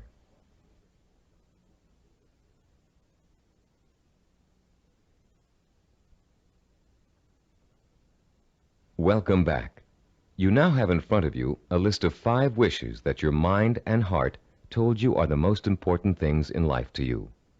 Now, with a little imagination, you're going to create a scenario in which each of these wishes is fulfilled. This second step of our 4-part process is called wishful imagining. Close your eyes again and picture, in as much detail as possible, that your first wish has come true. If you wished for a great deal of money, imagine how your life has changed now that you've gotten it. Imagine the kind of house you're living in, the kind of car you're driving, the kind of clothes you're wearing, and what you're eating for breakfast and dinner. Maybe you've got a private plane or a swimming pool, a new career, new friends, or the same friends you have now, but with a new attitude toward you. Try to imagine that you're having dinner or drinks with your best friend, and you're explaining to that friend how your new life feels. This is a friend you trust completely, so you can say anything, positive or negative. Really imagine you're there, in the restaurant or bar being served food or drinks, with people talking around you and soft music in the background. Imagine what you look like. Are you younger, thinner, better dressed? Is your friend looking envious? Picture every single detail, down to the season, the location, the restaurant, the plates and glasses on the table. Repeat this process for every one of the 5 wishes you wrote down. And as you imagine each one coming true, pay attention to your emotional response. Are some wishes easier to imagine than others? Did 1 or 2 really make your pulse quicken with excitement? Are there any that felt particularly comfortable, as if you could just walk right into the scenario and feel at home? Which one seemed to draw you in like a magnet? There will be one wish that unmistakably evokes the greatest emotional response in you. That wish will be your final choice, and you'll be ready to proceed to the 3rd step in defining your purpose, the step we call creative biography. When truly accomplished people pass away, they've generally left behind a legacy of achievement in art, finance, politics, or the social sciences. Biographers and historians then catalog those achievements so others can read about them for inspiration. For example, here's the entry on a man named Thomas Arnold from the Britannica Junior Encyclopedia. The text of this biography also appears in your study guide on page 18. The biography reads as follows. Thomas Arnold, 1795 to 1842. Some people are loved without being respected, and others respected without being loved. Arnold of Rugby was loved by many, respected and admired by everyone who knew him. Born at Cowes, Isle of Wight, this great headmaster and scholar was educated at Winchester and at Oxford in England, where he distinguished himself in classics and history. He left Oxford in 1819, and after 9 years of study and writing was elected headmaster of Rugby School. His powerful personality set its mark on the school from the first, and made it great in a new sense.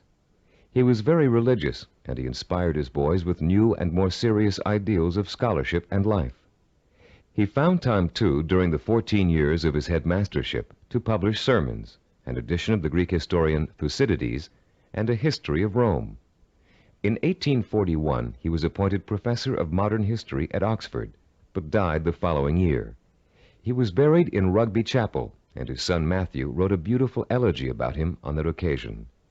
Arnold was too forthright to be tactful in his dealings with boys or indeed with grown-ups, but he always won their respect, and often their love, by his high-minded attitude toward life and its responsibilities.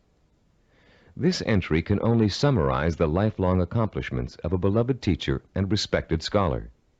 But listening to it, you can get a good idea of the purpose which must have guided Thomas Arnold. Here was a man who valued learning, scholarship, teaching, and personal integrity above all else. What do you value above all else? What would you like to be remembered for? Relax and close your eyes again. Now imagine that you hold in your hands an encyclopedia published in the year 2100. It's a heavy book with a solid feel to it. You can smell the leather binding and feel the crisp new paper as you open it. Find the section that begins with the first letter of your last name. Then turn the pages slowly as you search for the entry that gives you the details of your life. There it is, suddenly, clear as a bell. Your heart beats just a little bit faster as you see your name in bold-faced type. Now you're burning with curiosity. Did they include the most important things about you? Are your most cherished accomplishments in there?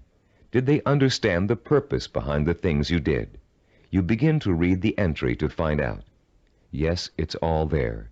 your birth date and hometown, the schools you went to, where you lived, and then the words that describe your highest achievements, your contributions to society. Savor the words as you read them. Let them form a clear picture in your mind of the kind of person you were and what your purpose in life was. When you've finished reading your own biography, turn off the tape and write down what you just read in the space provided on page 19 of your study guide. Don't leave out a single detail. Make sure you paint a vivid picture of the self-disciplined achiever who worked so long and hard in pursuit of a single purpose that he or she ended up deserving an entry in such a distinguished publication. When you've finished writing your own biography, please turn the tape player back on.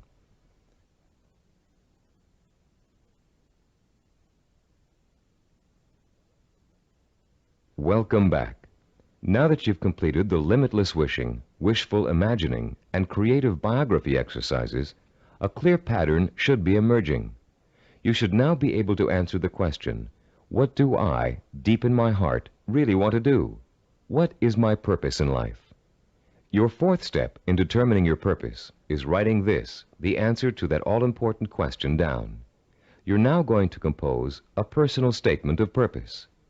But before you do it for yourself, imagine that you're going to do it for someone else, a famous historical figure, for instance. Try George Washington. What do you think his statement of purpose might say?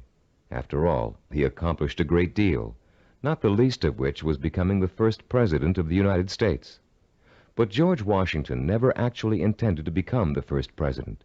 He was elected because of the kind of purpose he really had. A purpose statement for George Washington might read, I would like to use all my strength, courage, knowledge, and resources to secure liberty and freedom for all my fellow colonists. George Washington was a great statesman and public servant, but there are other kinds of achievers. Amelia Earhart, for example. Even in childhood, she had a definite purpose in mind. It was not to be a famous woman aviator. That came later, as a natural outcome of what she really wanted to do. Amelia Earhart's purpose statement, composed when she was still a child, said, when I grow up, I'm going to have adventures and show the world that women can be as heroic as well as men. A purpose statement can be as general as you want it to be. It can speak of heroism, freedom, social changes, adventure. It's meant to act as a focusing tool, not an actual blueprint for achieving it. You'll learn how to do that later in this program. Turn to page 20 in your study guide and compose your personal statement of purpose. Turn off the tape now while you do it.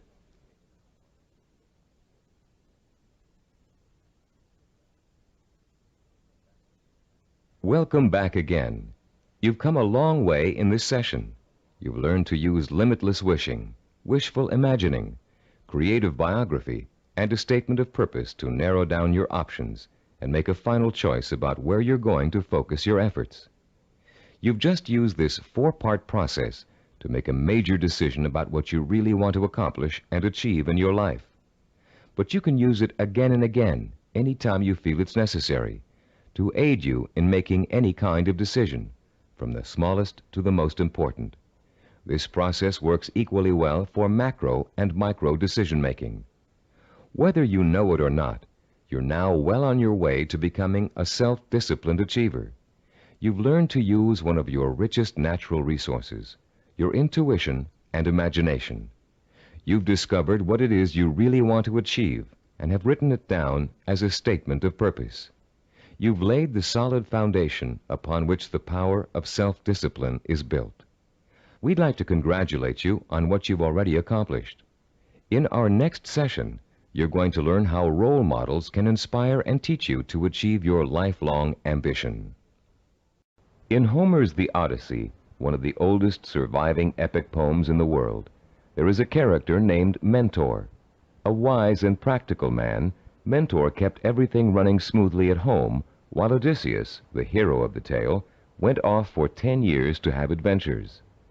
Mentor played his role so well and gave such wise and true advice that his name has become part of the English language as a representation of what he stood for. The American Heritage Dictionary defines a mentor as a wise and trusted counselor or teacher. This session is about mentors. Few achievers can ever reach their goals without them.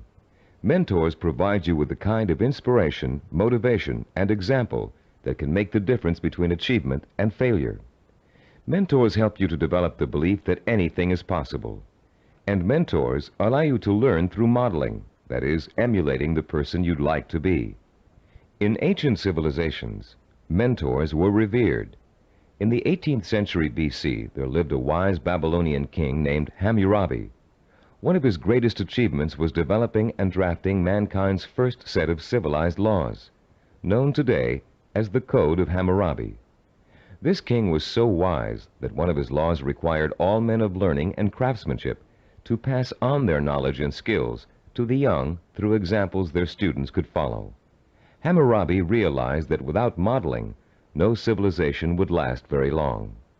There have been many changes in the past 3,800 years, but one thing has remained the same. Without modeling, learning and achievement are not possible. It is a rare person who can forge a new path in society without consciously or unconsciously imitating someone that came before him. It is a rare artist who develops a new style without first having worked in the style of a master he or she has always admired. But actual skills aren't the only thing you learn through modeling.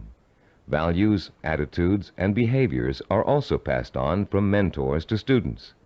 And whether you realize it or not, you've been a student of behavior all your life. As an infant, your eager mind quickly grasped everything that was going on around you. You watched and later imitated what your parents, siblings, friends, and teachers were doing. If you had good models, models of integrity and achievement, most likely you grew up to be an achiever yourself. But if your models reflected apathy or failure, you probably grew up to imitate many of the self-defeating and negative behaviors you witnessed in your early years. Most of us had models who could best be called middle of the road. Your parents may have had specific skills and abilities they were proud of, but fell short of being a good example to you in other ways. An older brother or sister may have possessed exceptional talent in an area where you couldn't possibly compete. As a result, you've probably been instilled with a mixture of negative and positive attitudes about yourself and your abilities to succeed. It's time for you to develop the kind of positive outlook that is critical to developing self-discipline. It's time for you to throw off the cloak of self-doubt and realize that when you acquire self-discipline, you have what it takes to achieve your goal. It's time for you to use that self-discipline to develop the knowledge and skills you need to achieve. And in order to do all those things, it's time for you to find mentors who have already accomplished what you want to achieve. You're no longer a helpless infant who can't pick and choose good models to learn from. As an adult, you have the intelligence and power to go out and find the kind of mentors who will inspire and teach you with examples of their own persistence and positive attitudes and behaviors. By the time we finish this session, you'll know how to find your own personal mentors and use them to their fullest ability. And you'll be able to overcome the negative attitudes and lack of self-discipline that have been holding you back up until now. You'll learn how to identify your own personal role models using historical figures and the people surrounding you today. You'll find out how to actually learn new attitudes and behaviors from them. You'll learn how to use them to create a blueprint for your own actions, starting right now. And more importantly, you'll learn how to draw inspiration from them, the kind of inspiration that empowers your purpose, what you want to achieve, with a sense of possibility. If others have achieved it, then it's possible for me too. How do you go about finding mentors? At first glance, it may seem that there's nobody even remotely accessible to you who has the same kind of hopes and dreams as you do. But high achievers always find a way, and so can you. In our research, we discovered that achievers draw their inspiration from role models in two ways: indirectly, from reading and watching films, and directly, through day-to-day observation and contact. Let's first discuss how self-disciplined achievers indirectly find their mentors. Indirectly, they learn through media portrayals, mostly through the reading of biography and autobiography, reading profiles of achievers in magazines and other periodicals, and watching inspirational films and television programs. You may not be able to meet and talk to George Washington, Charles Lindbergh, Margaret Mead, or Agatha Christie, but each one of them has left behind a legacy of accomplishments that have been covered extensively in print and film. Stop now and think of all the people you've read about, heard about, or seen portrayed in films. Whom did you admire most? Whose story elicited a throb of recognition from you, a feeling that if you could be in anyone's shoes, that was the person you'd like to be? It could even be a fictional character, a great detective or explorer created by an imaginative writer. But there had to be, and still has to be, someone you've always greatly admired and wished you could be like. After he made the film Rocky, Sylvester Stallone talked in an interview about the power of mentors and how his movie worked to inspire millions of people around the world. "I think there's a definite formula in reaching audiences," he said. "Provide them with heroes and heroines who have to pull themselves up from the depths of despair. And as they struggle and claw and finally attain their goal, the audience says, 'That's the kind of person I want to be.'" Stallone's character Rocky is the embodiment of a man obsessed with and driven by a vision rich in emotion and purpose, a self-directed achiever who overcame the odds through hard work, effort, persistence, and perseverance. Browse through the New York Times nonfiction bestsellers list this Sunday in your local paper. You'll find that half the books listed are biographies or autobiographies, testaments to people of enormous self-discipline and high achievement. Examples of the power of self-discipline are all around you. You only have to visit your library, your local newsstand, the closest movie theaters, or your local video store for inspiration. Your first step in finding a self-disciplined mentor is to search out books, magazine articles, and movies in which the main characters, fictional or real, have achieved something similar to what you want to achieve. And after studying these people, you can begin to answer the questions. What is it I must do to achieve my goal? What skills do I need to learn? How must I behave? What actions do I need to take? Your mentors will provide you with the answers. The self-disciplined have 3 direct methods of finding role models to learn from and emulate. The first is through personal acquaintances. They may have a friend whose business or personal successes have inspired them to take similar routes to the top. Or perhaps there's a family member who has achieved widespread recognition for outstanding contributions to the community. Because these mentors are close at hand, they can be watched from a front row seat. You can observe their attitudes, behaviors, and thinking patterns. You can notice how they solve problems. You can pay attention to how they behave when confronted with setbacks or victories. You can watch these mentors grapple with the issues of everyday life and the larger issue of achievement in a chosen area. But sometimes there just aren't any people who are that close to you who fit the bill of the self-disciplined achiever. You must find other methods of seeking out real-life mentors. The second way self-disciplined people directly find mentors is through what is commonly known as networking. Networking consists of building relationships with the people who can introduce and expose you to positive role models. Networking is not to be confused with social climbing. The primary motivation of the networker is to learn as much as he can from as many successful people as he possibly can. The main benefit from networking is the quality of the contacts you can establish. Contacts that will create greater opportunities and put you in the mainstream of successful, self-disciplined role models. The third source of finding models directly is apprenticeship, learning directly from a master mentor. The concept of apprenticeship may seem old-fashioned in a world of computer-assisted learning and mass public education, but most of the high achievers we studied apprenticed themselves in some fashion to a mentor who could pass on his or her skills through intentional, personalized learning. Apprenticeship is extraordinarily common in the arts, trade crafts, business, medicine, law, politics, teaching, and sports. Leaf through any encyclopedia and notice how many of the achievers profiled learned their skills under the tutelage of a master mentor. Some people are obvious masters of their craft and easy to pick as mentors, but sometimes it isn't so obvious, especially when it comes to business or professional achievers. How can you choose among several possible candidates? How can you pick the person who is most likely to provide you with the inspiration and example you need? In Session 2, you used an assessment form to compare your own behaviors, habits, and thought patterns against the 10 positive characteristics of the self-disciplined achiever. On page 25 of your study guide, you'll find a similar form that you can use to identify the strengths and weaknesses of prospective mentors, with instructions on how to use it. Put this form to work for you as you seek out that special person who can help you achieve your most cherished dreams and goals. When choosing a mentor of any kind, pay particular attention to how he or she developed the knowledge, skills, and abilities it took to reach his or her goal.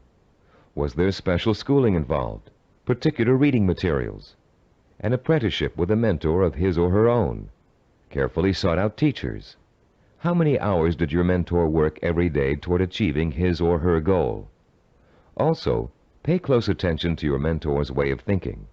Be sure to choose someone who handles stress and pressure well, someone who responds to difficult problems by coming up with creative solutions, someone who loves what they do but still finds time for important personal relationships. The highest achievers work hard but are not workaholics. They still find time to enjoy their friends and families. Look for a mentor who has learned not to waste time and who has mastered the art of juggling a heavy schedule while staying calm and in full control. This will be an important trait for you to imitate, and find someone who neither capitulates to everyone around him nor is so arrogant he won't listen to the opinions of others. You'll want to learn how to listen well and then make your own decisions. In looking for all these traits, remember that your mentor is still going to be human and have faults. This is one of the most important things you can learn about your role model.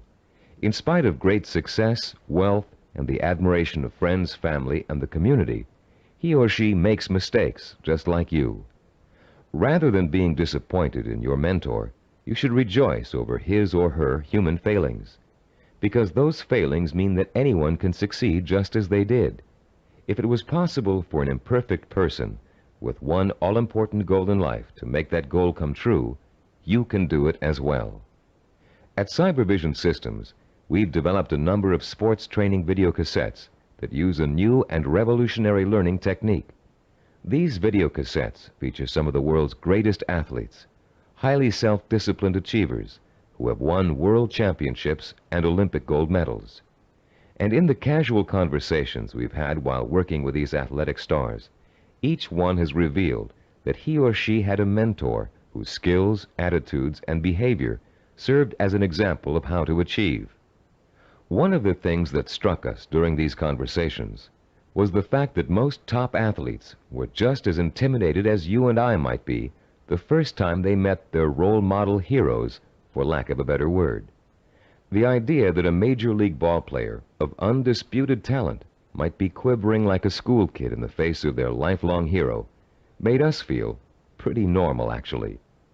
I think we all feel a sort of psychological barrier when it comes to measuring ourselves against our role models. But as the athletes we talked to discovered, that barrier can be overcome quickly and easily.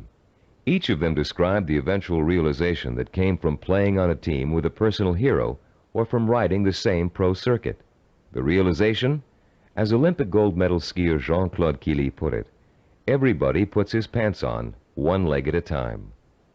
What each of them realized was that they too could easily perform like the role model they idolized. The idols, viewed close up, turned out to be as ordinary as the worshippers. They realized how great an opportunity they had to learn from their hero. Discovering that their idols were human and fallible, they began to believe deep within their hearts that they could equal or even surpass their idols' accomplishments. Though the role models you choose have developed tremendous strengths that have made them successful, they also have many weaknesses. Renowned fiction writer Ray Bradbury, for example, who was first published when he was in his teens, will never win the Monaco Grand Prix, or even a race to the local supermarket. Why? Because he never learned to drive a car, a skill most of us acquired long ago without thinking about it twice. A friend of ours who is independently wealthy, a local politician, a publisher of fine art books, and a world traveler, wears finely crafted boots with all his clothes, even his business suits. Is it part of his personal style? Yes, but his close friends know his secret. He never mastered the bow knot. This much admired man literally cannot tie his shoes. Recognizing how human and fallible your mentor really is, demystifying your role model, plays an important role in boosting your confidence in your own ability to succeed. If a man who cannot tie his shoes can become a politician, a publisher, and a self-made millionaire, what couldn't you accomplish with the same ambition and drive that got him where he is? This is a man who never let minor shortcomings hold him back. He and 1,000 other mentors will prove to you that you don't have to be perfect to succeed. In fact, you may be amazed to find out that there are a lot of similarities between you and your mentor. People with similar goals often think alike. The only substantial difference, then, between you and your mentor is the kind of self-disciplined effort he or she has applied to achieving a goal. If you apply the same kind of effort, you can be just as successful in achieving your goal. As a matter of fact, you can try on success for size by emulating your mentor's achievements while you're working toward a similar goal.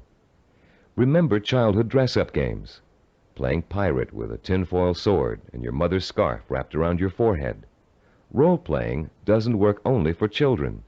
It can give anyone who's striving to reach a particular goal a template to follow for achieving that goal. Hunter Thompson, who broke new ground in journalism in the 1970s with his gonzo style, picked up much of his technique by imitating one of the greatest writers in the English language, Charles Dickens. Thompson literally sat down and physically copied Dickens by hand, letting his mind and his muscles get used to Dickens' rhythm and style. Hour after hour, he copied Dickens' prose, word for word. And Thompson went on to become a successful and popular contemporary writer. The great 19th century psychologist and philosopher William James contended that if you want to acquire a positive habit or behavior, simply act as if you already have it, and you will. James was aware that the human nervous system is incapable of distinguishing between a physically real experience and a vividly imagined one, which means that once you select your mentor, all you need to do is act just like that person in order to be just like him or her. Remember General Patton? He acted just like Alexander the Great, and he won battle after battle against the Axis. What about Babe Ruth? He imitated Shoeless Joe Jackson and went on to achieve much greater fame than his role model. Or perhaps you've heard of a fictional character named Bunker Bean. Bunker Bean was a timid, weak boy, raised by his parents to think he would always be a failure, and he was. He failed in school, he failed with his friends, he failed in everything he attempted, until one day Bunker Bean ran into a fortune teller who told him he was the reincarnation of Napoleon and was destined to achieve great things. Bunker Bean was shocked out of his usual apathy by this revelation. Going to the library, he took out every book he could find on the legendary Napoleon Bonaparte. He bought posters of Napoleon and hung them up all over his room. And as he studied about the emperor, whom he really believed was his former self, he began to imitate Napoleon's habits, attitudes, and behaviors. Years later, Bunker Bean was a rich and powerful man. He had everything anyone could have asked for. Running into the fortune teller one day, he thanked her for changing his life by telling him about his former self. And to his astonishment, she laughed and told him she had lied to him years before, just to get his money. He wasn't the reincarnation of Napoleon after all. Bunker Bean was crushed. But since he had spent the many years acting like his role model, he found he couldn't shake the habits of success he had acquired. It was then that Bunker Bean realized that everyone is born with the potential to be a great achiever, if they can only believe they are. You don't need a fortune teller to set you on the road to greatness. You do need to find a mentor, study that mentor, realize his or her strengths and weaknesses, and start imitating the behavior that made your mentor the success he or she is today. If you were an actor preparing for a starring role, you'd spend months studying the script, learning your lines and rehearsing your part over and over again until you knew it inside out. Only then would you have the knowledge, skills, and confidence to make a glorious debut. If, as Shakespeare said, all the world's a stage, then finding a mentor is your way of choosing your own starring role. For a while, as you closely observe your mentor and learn the script, you'll be just an understudy. But then, one day, the stage will be yours. Acting as if has remarkable suggestive power. In a book called The Wind Walker, which was made into a powerful film, an aged blind Indian spends his days teaching the ways of warriors. Sitting late at night, reflecting on the day's lesson and the children's reactions to it, he recites a poem to the heavens, part of which goes, "And did you not see the glow of their faces when he called them men, when he called them warriors? And is it not so that we become most quickly the persons we think we are?" And later, this passage appears. He was making the children feel important, that one day they could be important. That was the way of a teacher, of a true man.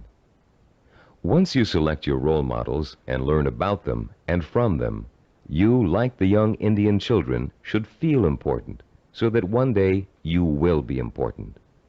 This power of importance you draw from role models is really the power of possibility.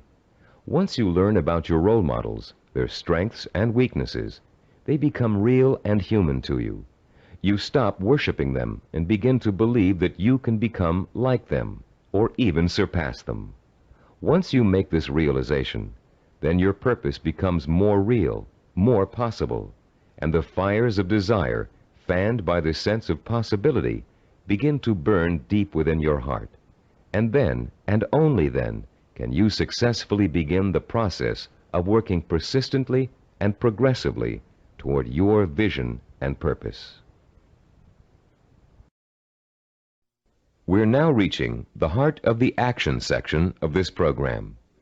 In this session, you're going to learn how to transform your purpose into sensory-rich, emotion-provoking images of achievement. But before we do, let's quickly review the kinds of actions you've taken so far to begin your journey to achievement. In Session 4, you learned how to determine your purpose, the goal that represents the true desire of your heart and mind. This purpose is so important to you that you're willing to dedicate a great deal of time and energy to achieving it. It gives you a reason for living, and a reason for becoming the kind of self-disciplined achiever who can make it happen. In Session 5, you learned how to identify models of achievement, people who have already attained goals similar to yours. You learned how to turn those models into personal mentors, people who can inspire and teach you to achieve in much the same way they did. You found out how to isolate and identify their talents and habits. You also learned to use your mentors to create a strong sense of possibility, a feeling that if they could do it, so can you.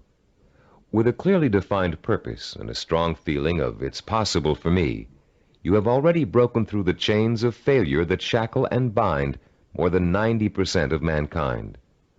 Most people don't have a purpose. They don't think that they're capable of achieving anything worthwhile. Now you're ready to take another giant step on the road to achievement. In this session, you're going to learn just how to translate your purpose into an emotion-provoking vision. This vision will become so real in your imagination that it will inspire and motivate you to work towards it every minute of every day until you make it come true. What we call your vision of success is a clear, sensory-rich, highly detailed mental picture of what you want to achieve and the rewards you'll experience as a result of its achievement. When this vision of success is linked to your purpose and a strong sense of possibility, it will, like a hot branding iron, burn itself deep into every fiber of your being. Not only will you become obsessed with this vision, but you'll also develop a sense of deep belief in your ability to achieve it. Your vision allows you to make a quantum leap from the sense of possibility to the sure-fired conviction that I know I can do it. You're about to learn a simple but powerful 4-step process for transforming your purpose into a sensory-rich goal. Once you have done that, we're going to give you 5 easy-to-use guidelines that will help implant the goal deep into your mind and nervous system. It will then become a permanent part of you and serve as the fuel that fires your emotion and incites you to purposeful action. Let's now begin to learn about the process of sensory goal setting and how you can use sensory goals to develop what we call a magnificent obsession, a burning desire to achieve your purpose. The first step you must take is to translate the statement of purpose you developed in Session 4 into what we call a sensory goal statement. As you recall, your statement of purpose was a general statement of what you would like to achieve. Your sensory goal statement is going to be much more specific. There are 3 main elements to the statement you are now going to write. First, it must be result-oriented. It must focus primarily on what you want to get out of your achievement. Second, your sensory goal statement must be time-specific. You must determine a point in time when your goal will be achieved. And third, it must be measurable. You must specify a criterion that lets you know when your accomplishment is complete. If you want to become a doctor, for example, your criterion might be finishing your internship and setting up your own practice. If you want to start your own business, your criterion of success might be the day you move into your own offices or hire your first employee. Having a measurable goal gives you the motivation to work towards a specific end. It also lets you measure your progress along the way and take corrective action if you're moving off target. This sense of having a concrete reality to work for, combined with an actual time frame and a result to look forward to, fuels your drive and compels you to work persistently and systematically toward the ultimate success of your endeavors. Let's quickly look at a few examples of how a statement of purpose can be translated into a sensory goal statement. Let's say your statement of purpose reads, I want to help cure disease. Your sensory goal statement might read like this. In June of 1989, I will receive a medical degree. If your purpose is to become your own boss, then your sensory goal statement might read, in January of 1987, I will open up a retail store of my own. If your purpose is to run a marathon, your sensory goal statement might read, in June of 1986, I will enter the Boston Marathon and complete the 26-mile run in under 5 hours. Now turn to page 29 of your study guide and look at Form 6.1. There's a space there for you to write your goal statement down. Take a moment now to compose and write your sensory goal statement in the space provided. I'll pause for a minute while you do this.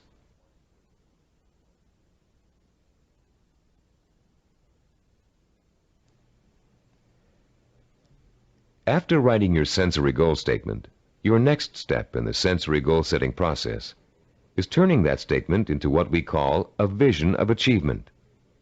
The first way in which you're going to do this is by finding photographs in books, magazines, and newspapers that show people living, experiencing, and achieving your vision. If your vision is to become a doctor, look for photographs of a medical school graduation ceremony. Find pictures of doctors involved in research. Look at Scientific American, the New England Journal of Medicine, and similar publications aimed at doctors and scientists. If your vision is to be your own boss, find photos of people who own successful businesses. Business Week, Industry Week, and specific retail trade publications are good sources to try. If your vision is to run the Boston Marathon, make photocopies of newspaper stories about marathon winners that you can find in the library. And check Runner's World and similar publications aimed at serious runners. The purpose of this exercise is to give you some concrete images to inspire your own personal images of achievement. You'll learn how to create those personal images in a few moments. Creating a vision achievement scrapbook of pictures that personally speak to you about your own desire for achievement can have a powerful effect on your motivation and drive. Devote some time today or this evening to locating these pictures, and in the future, continually be on the lookout for more. The third step in the process of developing a sensory goal requires that you make a listing of all the advantages and rewards you will experience as the result of achieving your goal. For a few minutes, close your eyes and imagine that you have already successfully realized your ambition. How is your life different because of it? What recognition have you achieved? Has it made a difference with your family and friends? Has it made an impact on other areas of your life? Are you getting up at the same time in the morning, driving the same car to work? Are you going out more in the evenings, wearing different clothes? Turn to page 31 in your study guide, and in the space provided on Form 6.3, write down every single reward you can imagine resulting from the achievement of your goal. Don't just write down the general rewards, get as specific as possible. For instance, running the Boston Marathon may greatly boost your self-confidence and increase the respect you get from family and friends. But training for it will also get you into superb physical shape, meaning you'll have more energy, more stamina, more drive. You'll look better, feel better, sleep better, and do a better job at work. Use the photographs from your scrapbook to help you identify all the rewards you can think of that are associated with your goal. And when you're finished writing them down, you'll be ready to translate them into a vision that will stimulate your emotions, provoke your desire, and incite you to positive action. Close your eyes for a few moments and imagine that you have just achieved your goal. Where are you? What do you see around you? Are you indoors, outdoors, in your own home, at the office? Who are you with? Notice every tiny detail of your surroundings, including the texture of wallpaper, the color of the sky, the faces of the people you're with, the clothes they're wearing. Pretend you're going to have to draw a picture of the scene in a moment, so you really need to focus in on every little item so as not to forget it. Now, holding that visual image before you, switch your focus to sounds. What are you hearing? Are people talking to you? Are they congratulating you? If so, what are they saying? Are you hearing the voices of your parents, your spouse, your children, your friends? Are you all watching TV, where a famous newscaster's voice is reciting the story of your achievement? Maybe there's a party being held in your honor, and you can hear music in the background. Concentrate on every single sound you can hear and differentiate. Now, let's add the sense of touch. Are people shaking your hand? Do their hands feel smooth, rough, warm, cold? Are the grips firm or slack? Are you being patted on the back, hugged by your family and friends? Is someone pulling at your sleeve to get your attention? Next, imagine the prevalent smells that are surrounding you. If you're in the middle of a celebration, can you smell the food on the buffet table? Is the fragrance of champagne wafting up from the glass you're holding? Can you smell people's perfume or cologne? Now concentrate on taste. Are you sipping that champagne you were holding a moment ago, eating hors d'oeuvres? Or is the taste of success so sweet that you don't need or want any food? Finally, what are you feeling emotionally? Pride? Satisfaction? Maybe you're feeling relief that the hardest work is behind you. Maybe you're feeling the power of your new position. Perhaps you're feeling the exhilaration that comes with knowing that having achieved what you did, you can now achieve anything. You might even be feeling humble, having come face to face with weaknesses you never knew you had during the long, hard effort to reach success. After you have awakened all of your senses to the sight, smell, taste, touch, sound, and feeling of success, turn to page 32 in your study guide and complete Form 6.4, entitled The Sensory Vision Worksheet.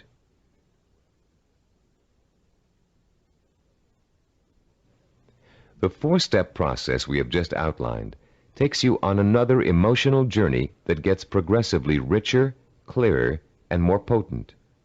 You start with a specific statement of what you want to achieve and when you want to achieve it. Then you gather inspirational photographs of others who have achieved what you want to achieve.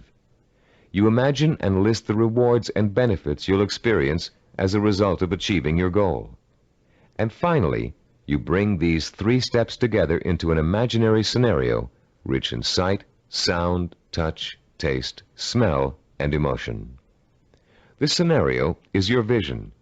It is the driving force behind all of your thinking and activity. The more intense and more detailed your vision is, the more emotional power it will pack. The more often you conjure up your vision, the more drive and sustaining power you'll have behind you. This drive and power will in turn enable you to develop working plans, working habits, knowledge and skills you need to achieve your goal. And it will help you to persist and persevere until it is accomplished. Now that you've imagined reaching your goal in all of its sensory detail, you're going to have the opportunity to record it on tape.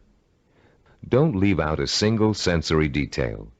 The richer your description, the more powerfully it will affect your ability to keep striving to reach your goal, day after day, week after week, month after month. Use as much enthusiasm as you can during your description. You should be enjoying yourself. After all, it's your vision of success you're describing. After you've finished recording, play back your description and listen to it carefully. Did you falter in places? Were there things you couldn't describe fully? Did it sound as if you didn't quite believe what you were saying? If the first version of your story doesn't satisfy you, erase it and create another one. Do this over and over until you have a version that completely satisfies you. It should be highly detailed and utterly convincing. And if, along your path to achievement, you find your goal changing shape or form, just record a new version that better fits your new goal. You're now going to learn to use this recording as part of a 5-step daily plan for internalizing your vision and making it so much a part of you that it will drive you to plan, to work, to achieve, to persist. Your first step will begin early in the morning, soon after you wake up. The first thing you're going to do before going about your daily business is to review your statement of purpose, your sensory goal statement, your photographs of achievement, and your list of rewards for achieving your goal. This is not just to remind you of why you're striving for success. It's to remind you of exactly why you need to succeed. Your statement of purpose, your list of rewards, your photographs, all speak of your deep need for achievement and the ways in which it will satisfy you and enrich your life. This is what you need to awaken in yourself anew every single morning. After you've reviewed those materials, your second step is to listen to your recording of your sensory goal description. The sound of your own voice, filled with enthusiasm, describing the joy and pride you feel in achieving your goal, will light a fire inside you that will give you the energy and stamina to persist in your efforts to reach success every single day. And during the day, as part of step 3, you must take a few moments out from whatever you're doing, close your eyes, and imagine your sensory goal in all its richness and brilliance. Recall the touch, taste, smell, sight, and feel of success. Relive your emotional reactions to it. Keep the obsession to achieve burning in you all the time by remembering this vision as often during the day as possible. For step 4, at night you must mentally review all the events that occurred during the day. Did you have new experiences that could help you fuel your vision and make it richer and clearer? Make another recording that reflects your new thoughts and feelings. Step 5 consists of listening once more to your sensory goal description before going to bed. And as you're falling asleep, play your sensory-rich scenario of achievement over and over again in your head. This 5-step plan will refuel and reinforce your motivation for achievement, and it will help to give you daily feedback on how well you're progressing toward your goal. But remember, there will be setbacks and mistakes along the way, and there will be readjustments in your thinking and planning about what you want to achieve and how you want to achieve it. You'll find yourself adjusting your course just as you adjust your steering wheel while driving on a winding road. This is to be expected because there is no effortless path to achievement. For this reason, we suggest you record your vision over again at least every 2 weeks. That way, it can keep pace with your daily experiences and changes in outlook. You've come a long way in this session. You've turned a general statement of purpose into a specific statement of what goal you want to achieve. You've put an achievement date on that goal. You've gathered pictures of it. And you've learned to turn it into a living, breathing vision of success that evokes the kind of strong emotions you need to sustain a long, hard effort of achievement. Now is the time to record your vision. Take your time. and do it as many times as necessary until you are satisfied with the results. Remember, you're going to be listening to it twice a day, so it needs to be rich and rewarding. You may find you need several tries before you successfully record a vision that satisfies you in its richness of detail and intensity of emotion. Do as many versions as you need until you get the one that sounds just right. If your goal changes, record a new version. If you've reached your goal and want to pursue another, create a new vision and record it. Remember, include all the details and be as enthusiastic as possible. Now, begin your own narration of what it would look, taste, touch, smell, sound, and feel like to achieve your goal. What you can do, or dream you can do, begin it. Boldness has genius, power, and magic in it. These immortal words, written by the great German philosopher and dramatist Johann Wolfgang von Goethe, perfectly set the stage for what you're going to learn in this session. Here, we're going to help you turn the vision of what you want to achieve into an action plan. In Goethe's words, to boldly begin your dream. You already have the vision. You believe in it and in your potential to achieve it. Now we're going to work on a practical, step-by-step process through which your vision can be brought to life. For, as former United States President Theodore Roosevelt said, dreams are a dime a dozen. Everybody's got dreams. It's their execution that counts. Planning is the logical mapping out of where you want to go and how you want to get there. Seneca, the Roman philosopher, captured the importance of planning when he said, "When a man does not know what harbor he is heading for, no wind is the right one." Planning helps you focus your direction and organize both your time and resources. Every moment spent in planning saves 3 or 4 in execution. In this session, you're going to learn a simple yet powerfully effective system of planning, of organizing any goal you want to achieve into logical, easy-to-visualize steps. This system is applicable to any type of task or project, from building a deck to getting a medical degree. It will help you to make short or long-range plans, organize your resources, create schedules to meet necessary deadlines, and improve your decision-making skills. It will also improve the quality of your work. While following this plan, you'll experience an increase in self-confidence and pride as you realize that you are on your way to becoming a self-disciplined achiever. Every small task in your plan that you accomplish will be living proof that you are one step closer to your goal. And as you take each step, your faith in your ability to accomplish your goal will be reinforced and expanded. In approaching the creation of a plan, it is important to keep the following basic facts in mind. First, planning is a way to look at both the whole picture and parts that make up the whole. It is a way to organize those parts in a logical and sequential way. One step should lead to another. More than that, each step you take should make the next step possible, like adding links to a chain to make a fence. We've introduced you to the concept of macro and micro achievements. The whole picture is your macro achievement. The steps you must take to achieve your macro achievement are micro achievements. If you want to build a house, a macro achievement, you must start by leveling the site and digging a foundation. Only after those steps have been accomplished can you go on to pouring the foundation, putting up the framing, putting in electricity and plumbing, finishing the walls, installing the roof, and so on. The second fact to keep in mind is that ideas take time to implement.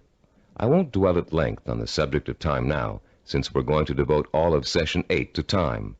But I'd like to tell you a short story about a Micronesian island leader named Pialug that illustrates the kind of time and patience it takes to achieve excellence. 50-year-old Pialug is the most respected and powerful man in his community because he's a navigator. His grandfather had told him, if you learn navigation, you will have a name. You will eat the navigator's food. At sea, you will have more power than a chief. Pialug began learning navigation at the age of 5. Using shells and pieces of coral on sand, his grandfather created models of the constellations to teach him how to chart distance and direction. Pialug learned that at the right time of year, he could simply point the bow of his canoe at the rising star to steer his course. But since the stars rise 4 minutes earlier each evening, the rising star changes position every day. So Pialug also had to learn the positions of the multitude of lesser stars. It took him 45 years to learn every movement of every major and minor star and constellation in the nighttime sky. But having taken the time to learn, Pialug now enjoys the respect, admiration, and status in his community that comes with being a navigator. Like Pialug, you must recognize that it will take time to achieve your goal, weeks, months, or years. Like Pialug, you must develop patience in learning the steps that lead to your goal. With time and patience on your side, you'll be assured of realizing your ambition. And like Pialug, you'll achieve the respect that comes with final accomplishment. A third fact to remember in creating a plan of action is that ideas take concentrated work to come to fruition. Too many people like to think that managing a project means that others do the detail work. They can simply spin out ideas like sparks from a child's pinwheel toy, leaving others to tend the fire. If you leave others to tend the fire, don't blame them if the house burns down. Admiral Hyman Rickover spent over 40 years building America's nuclear submarine fleet. Rickover himself supervised the research, design, construction, and operation of the mighty underwater craft.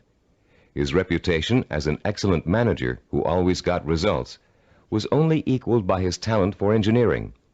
Upon Rickover's retirement, he explained his philosophy of management to an interviewer. "The man in charge," Rickover said, "must concern himself with details. If he does not consider them important, neither will his subordinates. Yet the devil is in the details. It is hard and monotonous to pay attention to seemingly minor matters. In my work, I probably spend 99% of my time on what others may call petty details. Most managers would rather focus on lofty policy matters. But when details are ignored, the project fails. No infusion of policy or lofty ideals can correct the situation." 3 basic elements to keep in mind, then, when creating an action plan.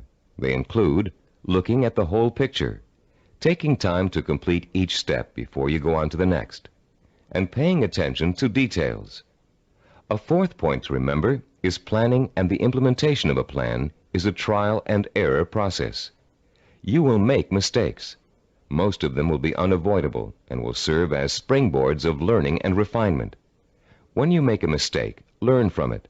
Take corrective action to avoid making it again, and get right back on course. Remember, supposed experts have made greater mistakes than you're going to make, and have managed to turn them into creative successes. Take the Coca-Cola Company's introduction of the new Coke, for example.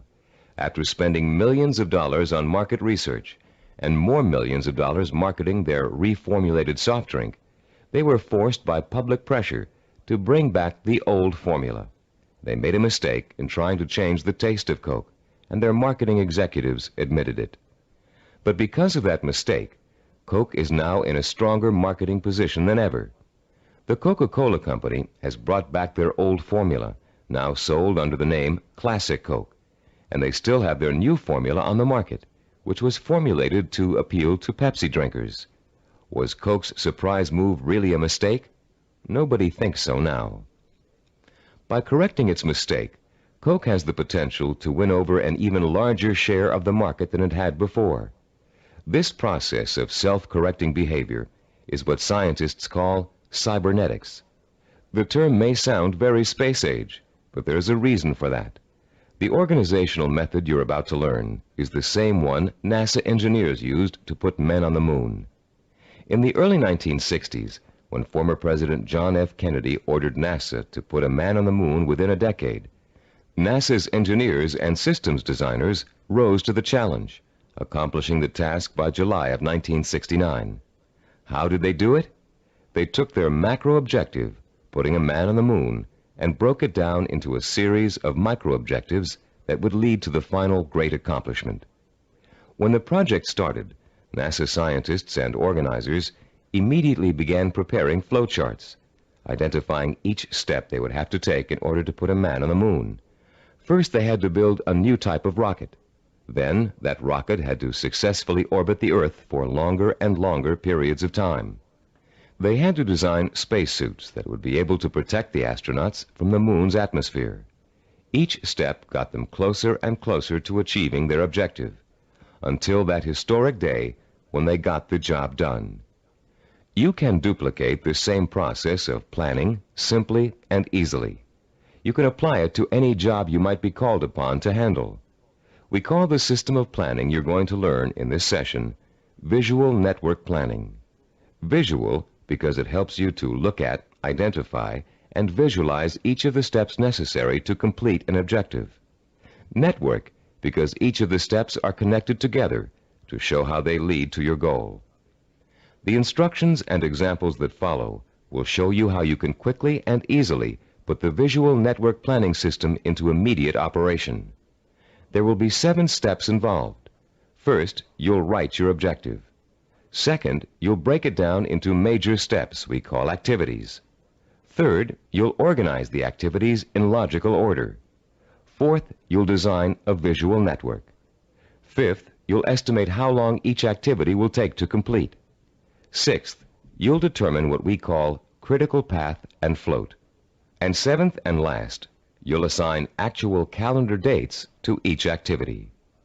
Don't worry about remembering all of these steps now. We'll go over them one by one, with examples to help you understand them. For now, as we begin our discussion of this powerful planning system, you'll need to refer to your study guide and follow along as I explain each concept. I'll pause here for a few moments while you locate the page. First, let's discuss the 4 basic elements of visual network planning. Look at diagram 7.1 on page 36. The first element is what we call an activity box. An activity is a step or task that must be completed in order to achieve a goal. The name of the activity is listed in a box. One activity is linked to another activity by a line with an arrow. This linking of activities is the second element of a visual network plan. The third element is the activity's reference number. Each activity is assigned a number for the purpose of identification. The number is circled and located in the upper left-hand corner of the activity box. Any number can be assigned to an activity box, and the numbers you do assign don't necessarily have to follow in numerical order. Activity number 23 can follow activity number 15. The fourth basic element of a visual network plan is what we call duration. Each activity takes a certain amount of time to complete. That amount of time is called its duration. Duration is listed at the bottom right-hand corner of the activity box. It can be represented in minutes, hours, days, weeks, months, or years. Now let's use these elements to build a simple network, a group of linked activities that lead to a goal. Refer to diagram 7.2 on page 36. This diagram assumes that you have some hard winter wheat and a wheat grinder, and you want to make some fresh, hot, whole wheat cereal. How would you develop a simple visual network plan to illustrate all of the steps you must take to end up with a bowl of piping hot cereal? Your first step would be to get a piece of paper and pencil and list your objective on the top. In this case, it would read something like, cook whole wheat cereal from scratch. Your second step would then be to break your objective down into its major steps or activities. In this case, there are 2 major activities involved. The first is grinding the wheat. The second is cooking the wheat. Third, you would then put the activities into their logical order. In our example, the wheat must be ground before it can be cooked. And fourth, you would construct a visual network plan in which the 2 steps are placed in activity boxes with reference numbers, durations, and linked arrows. We have already developed the visual network plan for this objective in diagram 7.2. As you can see, activity number 2 is grinding the wheat. Activity number 4 is cooking the wheat. When activity number 2 has been completed, having taken 2 minutes, activity number 4 is ready to begin. Activity number 4 takes 7 minutes. Reaching your goal of making a bowl of fresh, hot, whole wheat cereal takes a total of 9 minutes. This simple visual network plan shows you how many activities you need to complete before your goal can be accomplished. In this case, 2. and how long each activity will take, in this case 2 minutes and 7 minutes. The example is very elementary. If you look at diagram 7.3 on page 37, you'll see a slightly more complex visual network plan. In this case, our goal has 2 activities that are dependent upon the completion of 1 activity. Here our goal is to get both a car and a motorcycle out of a garage. Neither can be accomplished without opening up the garage door. Notice also that activity 5, labeled Getting the Car Out of the Garage, is independent of activity 7, labeled Getting the Motorcycle Out of the Garage. Both activities 5 and 7 can be accomplished at the same time, providing you have someone to drive each vehicle and providing the door is opened first. In this example, note that 5 of the 7 steps of visual network planning have been completed. 1, the objective has been written. 2, the major steps of the project have been identified. 3, the steps have been put into a logical order. 4, they have been organized into a visual network. 5, each activity has been assigned a time estimate for completion. Now let's examine step 6, the concepts of critical path and float. To help you follow along in our explanation, turn to page 38 of your study guide and look at diagram 7.4, titled Critical Path and Float. As you can see, we have expanded our visual network plan for cooking cereal to one for cooking and eating cereal. The new objective is to prepare and eat freshly ground whole wheat cereal in 15 minutes. Look at the visual network plan. You now have 3 separate paths that come out of activity 3, grinding wheat. Going from the top down, the first path is made up of activities 3, 5, and 11. The middle path is composed of activities 3, 9, and 11. The bottom path includes activities 3, 7, and 11. Look at the 3 paths individually and total up the amount of time each will take. The middle path will take a total of 14 minutes to complete. The top path takes only 8 minutes. The bottom path takes 9 minutes. Look at your objective again. Your goal is to cook and eat the cereal within 15 minutes. If you are to complete your objective on time, the activities on the longest path must all be completed on schedule. The longest path on a visual network plan is known as the critical path. The activities on the critical path are called critical activities and are vital to the success of the project. The non-critical activities, those not on the critical path, can be delayed without affecting the result. These activities have what is called float. Float is the amount of time an activity can be delayed without affecting the completion of the project. In diagram 7.1, grinding the wheat, cooking the wheat, and eating the cereal take the longest amount of time and are thus on the critical path. Getting the bowls and milk can be delayed without affecting the schedule. Therefore, they both have float. Diagram 7.5 on page 39 is the visual network plan we use here at Cybervision Systems to develop our programs. Study the plan and try to determine the critical path. Which activities take the longest amount of time to complete? As you can see, activities 11, 13, and 15 are on the critical path. Activities 17 and 19 and 21 and 23, which take a total of 10 weeks to complete, have 6 weeks of float. Because of the amount of time it takes to complete the critical path, these activities can be delayed for 6 weeks without affecting the schedule. On the other hand, if any of the activities on the critical path are delayed, the whole project will be late. Identifying the critical path of your project enables you to gain control by knowing what your priorities are. You can then concentrate your efforts on getting those priority items done, letting the others float until you have time to take care of them too. The 7th step in developing a visual network plan is to assign calendar dates to each of the activity boxes. Once you're ready to commit your project to firm starting times, you must insert completion dates for all activities along the critical path. For example, if we were to begin our audio program development on January 5th, and the first activity on the critical path, developing a program idea, has a duration of 1 week, then the activity box showing the completion of this task would have a target date of January 12th. That date, and all others on the critical path, must be met in order for the project to be completed on time. A delay in finishing a critical path activity will result in the delay of the project. But critical path dates have another function besides keeping your project moving on time. These target dates also serve as guides for the float events that lead to your goal. You can position your float activities to coincide with your critical target dates in such a way as to complete them when it's best or easiest for you to work on them. These activities can be worked into your schedule because they can be delayed until it's most convenient for you to do them. Visual network planning works for macro goals and for micro goals.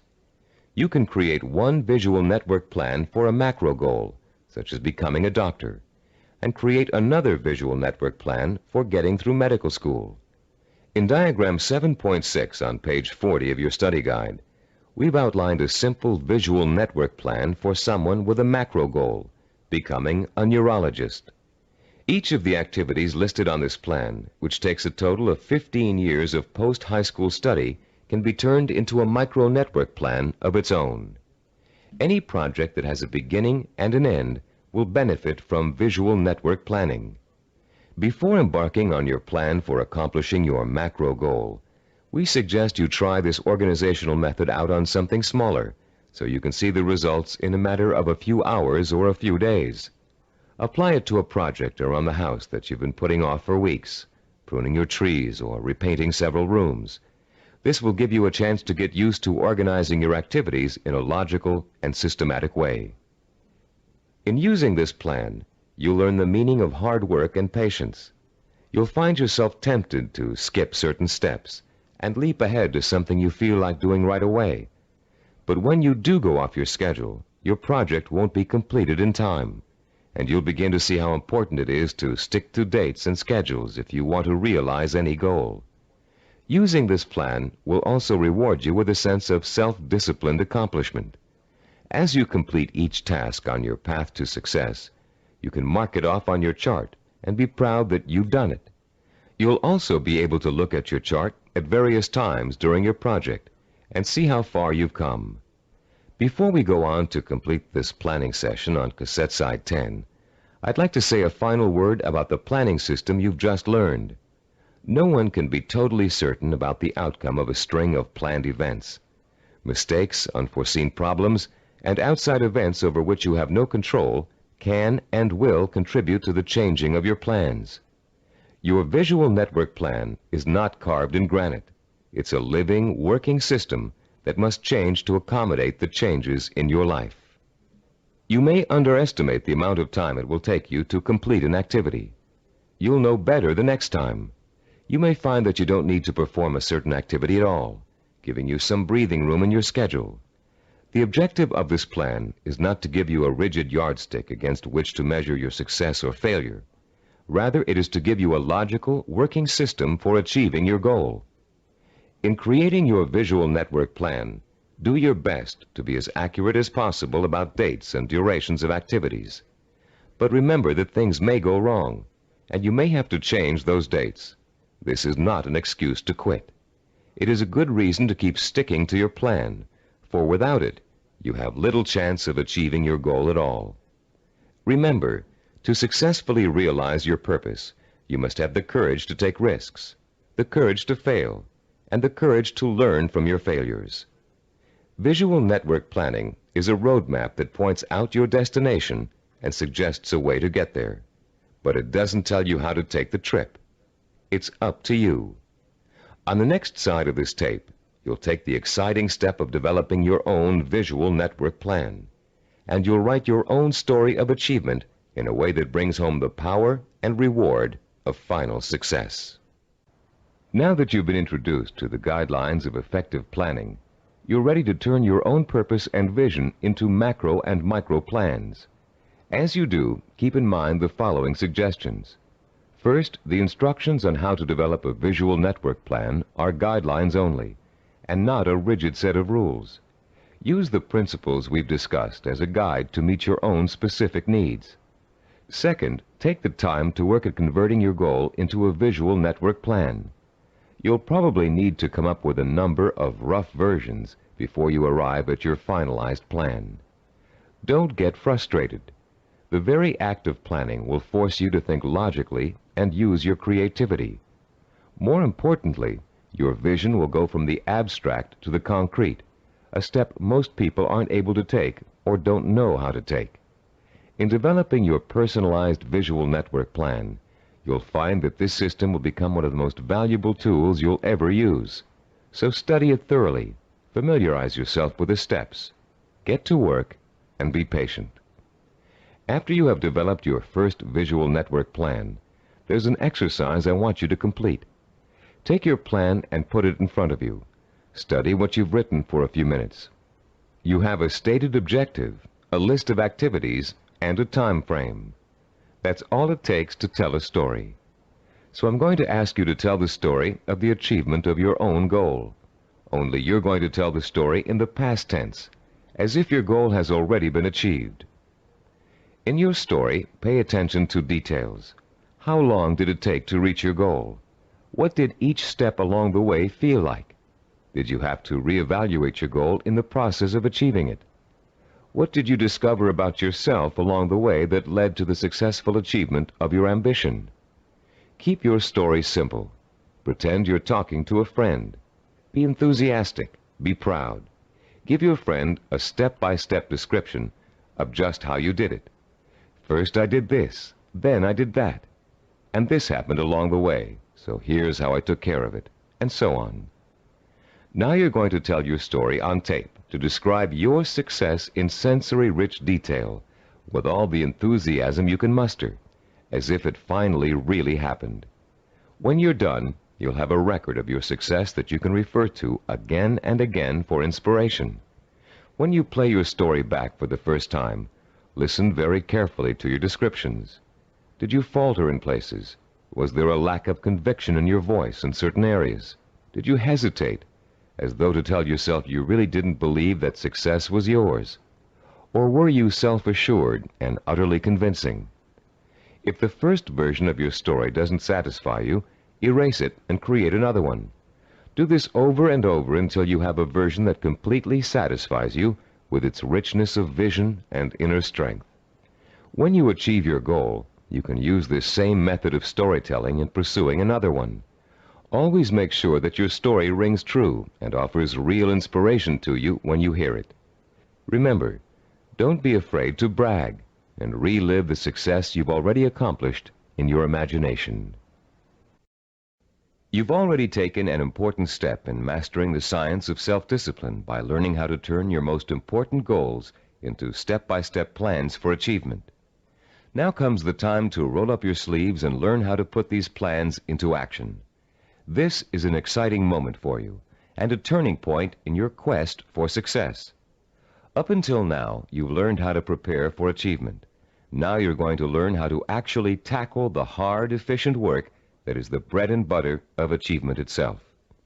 Notice we said hard, efficient work, not just hard work. Hard work alone doesn't guarantee success. In fact, many unfortunate people spend a great deal of time working very hard and never get anywhere in spite of it. Making intelligent and efficient use of your time is of paramount importance in achieving your goal, especially when that goal may take years to achieve. In this session, you're going to learn how to manage your time and effort so efficiently that you won't waste one valuable moment in your journey to achievement. You'll learn how to find time in an already busy schedule to work on the micro tasks that make up the stepping stones to your macro purpose. You'll find out why what we call seasoning, a special way of looking at time, is so critically vital to your success. You'll learn how to actually quicken time, make hours seem like minutes, weeks seem like days, and years seem like months. And you'll learn once and for all how to develop the do-it-now habit, allowing you to permanently overcome the world's #1 cause of failure, procrastination. By the time you finish this session and complete the corresponding exercises in your study guide, you'll be equipped with a new attitude towards time and achievement, and you'll be ready to begin systematically putting your step-by-step plans into purposeful, disciplined action. Let's now begin exploring the fascinating principles of using and managing time that can make the difference between success and failure. To begin at the beginning, let's talk a little bit about the relationship between time itself and achievement. We all know that it takes time to accomplish something. Depending on what you'd like to accomplish, it may take a little bit of time or a great deal of time. The same goal can also sometimes be achieved in less time or more time, depending on how good a job you want to do in achieving it. Think about any small task you might be confronted with around the house. Let's say one of your doors is stuck and needs planing in order for it to open and close easily. There are lots of ways you could accomplish that task and lots of shortcuts you could take. But in order to do a really good job, you know you should measure the door and doorway opening, figure out how much wood you need to remove, take the door off the hinges, and mount it on a sawhorse and plane it down until it reaches the right size. This approach may take longer than some others you can think of, but it's the best way to achieve your goal. And when the job is done properly, you know that door will never get stuck again. The person who takes the time to do the job right is the epitome of the self-disciplined achiever. Someone who has learned not to worry about time, but use it to its full potential to achieve a goal in the best way possible. None of your goals are going to be as simple as this one to accomplish, but the principle remains the same. To achieve with excellence, you're going to need a long period of time in which to allow your knowledge and skills to mature and grow. This is the concept of time that we call seasoning. Seasoning is a law of nature.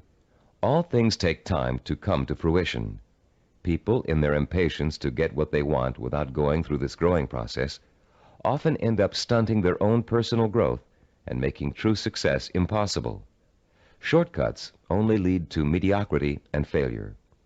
Scientists, philosophers, artists, and statesmen have always recognized the importance of seasoning in accomplishing any goal. When asked by an impatient student how long it would take to become a master teacher, the Roman philosopher Epictetus replied, "Nothing comes into being all at once, not even the grape or the fig. If you say to me now, 'I want a fig,' I shall answer, 'That requires time.' Let the tree first bring forth tender blossoms. Let the blossoms endure the weathering of the sun, wind, and rain. Let the tree then put forth its fruit, and finally, let the fruit ripen." Cybervision founder Steve DeVore recalls learning about seasoning the hard way. "When I was 5 years old," he said, "I planted a garden in my backyard. Because I didn't understand how seeds grew, I would go out and dig them up every day to see if they'd sprouted yet. I hardly watered them, and I didn't weed them regularly as I should have. Because I was so impatient and neglectful, my plants never got the chance to grow properly. And when harvest time came, my vegetables were pitifully small and undeveloped. I had a friend next door, a slightly older boy who understood the principles of gardening. He let his plants grow and ripen in their own time, helping them along with regular watering, fertilizing, and weeding. He enjoyed a bountiful harvest that summer, and I learned a lesson about patience and self-discipline." All great achievers not only understand the concept of seasoning, but they value it greatly. They know that success cannot be hurried. They know that to try to hurry it is to ruin it. They understand that every step along the road to achievement is a necessary one and a small achievement in itself. And they also know that getting there can and should be half the fun. Self-disciplined achievers are willing to pay the price of time to realize their ambitions. They are not intimidated by the thought of having to work and study for 5, 10, even 15 years. Their commitment to a goal is absolute, and their vision of success is unwavering. The self-disciplined achiever knows that if what he wants will take 5 years to achieve, the 5-year effort will be worth it. He knows that those 5 years are going to pass anyway, and he has a choice about whether to spend them preparing for success or wasting the time thinking and dreaming about what he'd really like to do. For the self-disciplined achiever, there is no choice. He'll gladly spend those 5 years working and studying to achieve his goal. Does several years seem like a long time to you? Think how fast the last 5 years of your life have gone by. What did you do during that time to make achievement possible? If you had been working steadily towards your goal all that time, you could have achieved it by now. Let's say you're 34 years old and your dream is to become an architect. You know it will take you 6 years of schooling and apprenticeship before you can get a good job with a respected architectural firm. But that means you'll be 40 years old by the time you reach your goal, and you feel you just can't wait that long. Stop and think. You're going to be 40 years old in 6 years whether you study architecture or not. And if you choose not to study it now, in 6 years, you'll be in the exact same position, wanting to be an architect and knowing it will take you 6 years to get there. Only by then, you'll have to work until you're 46 to achieve your goal. You can get there in 6 years by starting now, or you can choose to give up hope of ever getting there at all. If you really want to achieve your goal, 6 years won't seem like such a long time. As you'll find out later in this session, to the self-disciplined achiever, the 6 years will go by very fast. Impatient people want things to happen overnight. In the words of French philosopher Blaise Pascal, they anticipate the future as too slow in coming. And in being unwilling to devote hours of time to the kind of seasoning it takes to become accomplished at anything, they waste their lives by doing nothing at all, and they wonder why they always feel so unfulfilled. How many youngsters have you known who came home from a rock concert determined to learn to play the guitar? It looked easy when the group on stage was playing, so the youngster goes out and buys a guitar and takes his first few lessons. And all of a sudden, it becomes apparent that it's not easy. It's going to take years of hard work and effort to learn to play really well. So the youngster loses interest and gives up, bored with the tedium of practicing scales for hours.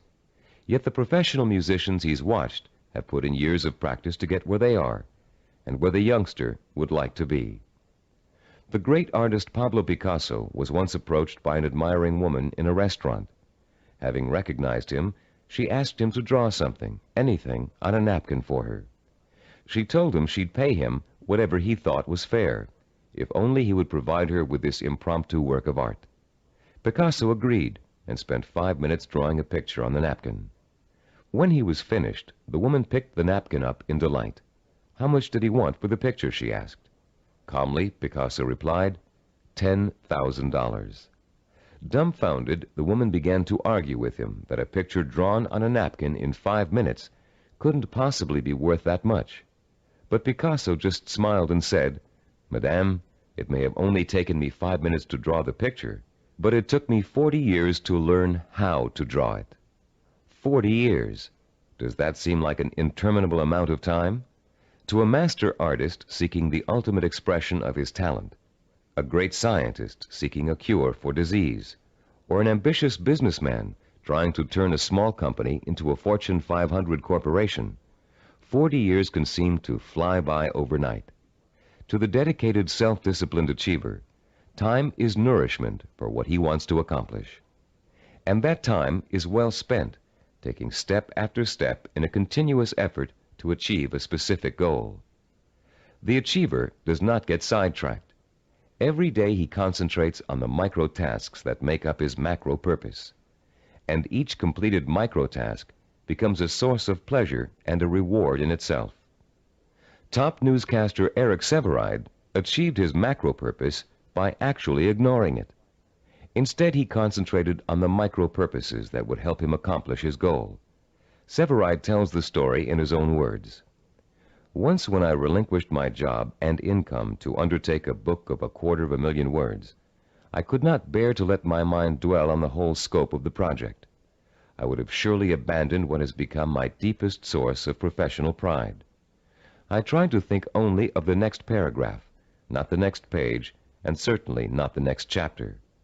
Thus, for 6 months, I never did anything but set down one paragraph after another. The book wrote itself. Years ago, I took on a daily writing and broadcasting chore that has totaled now more than 2,000 scripts.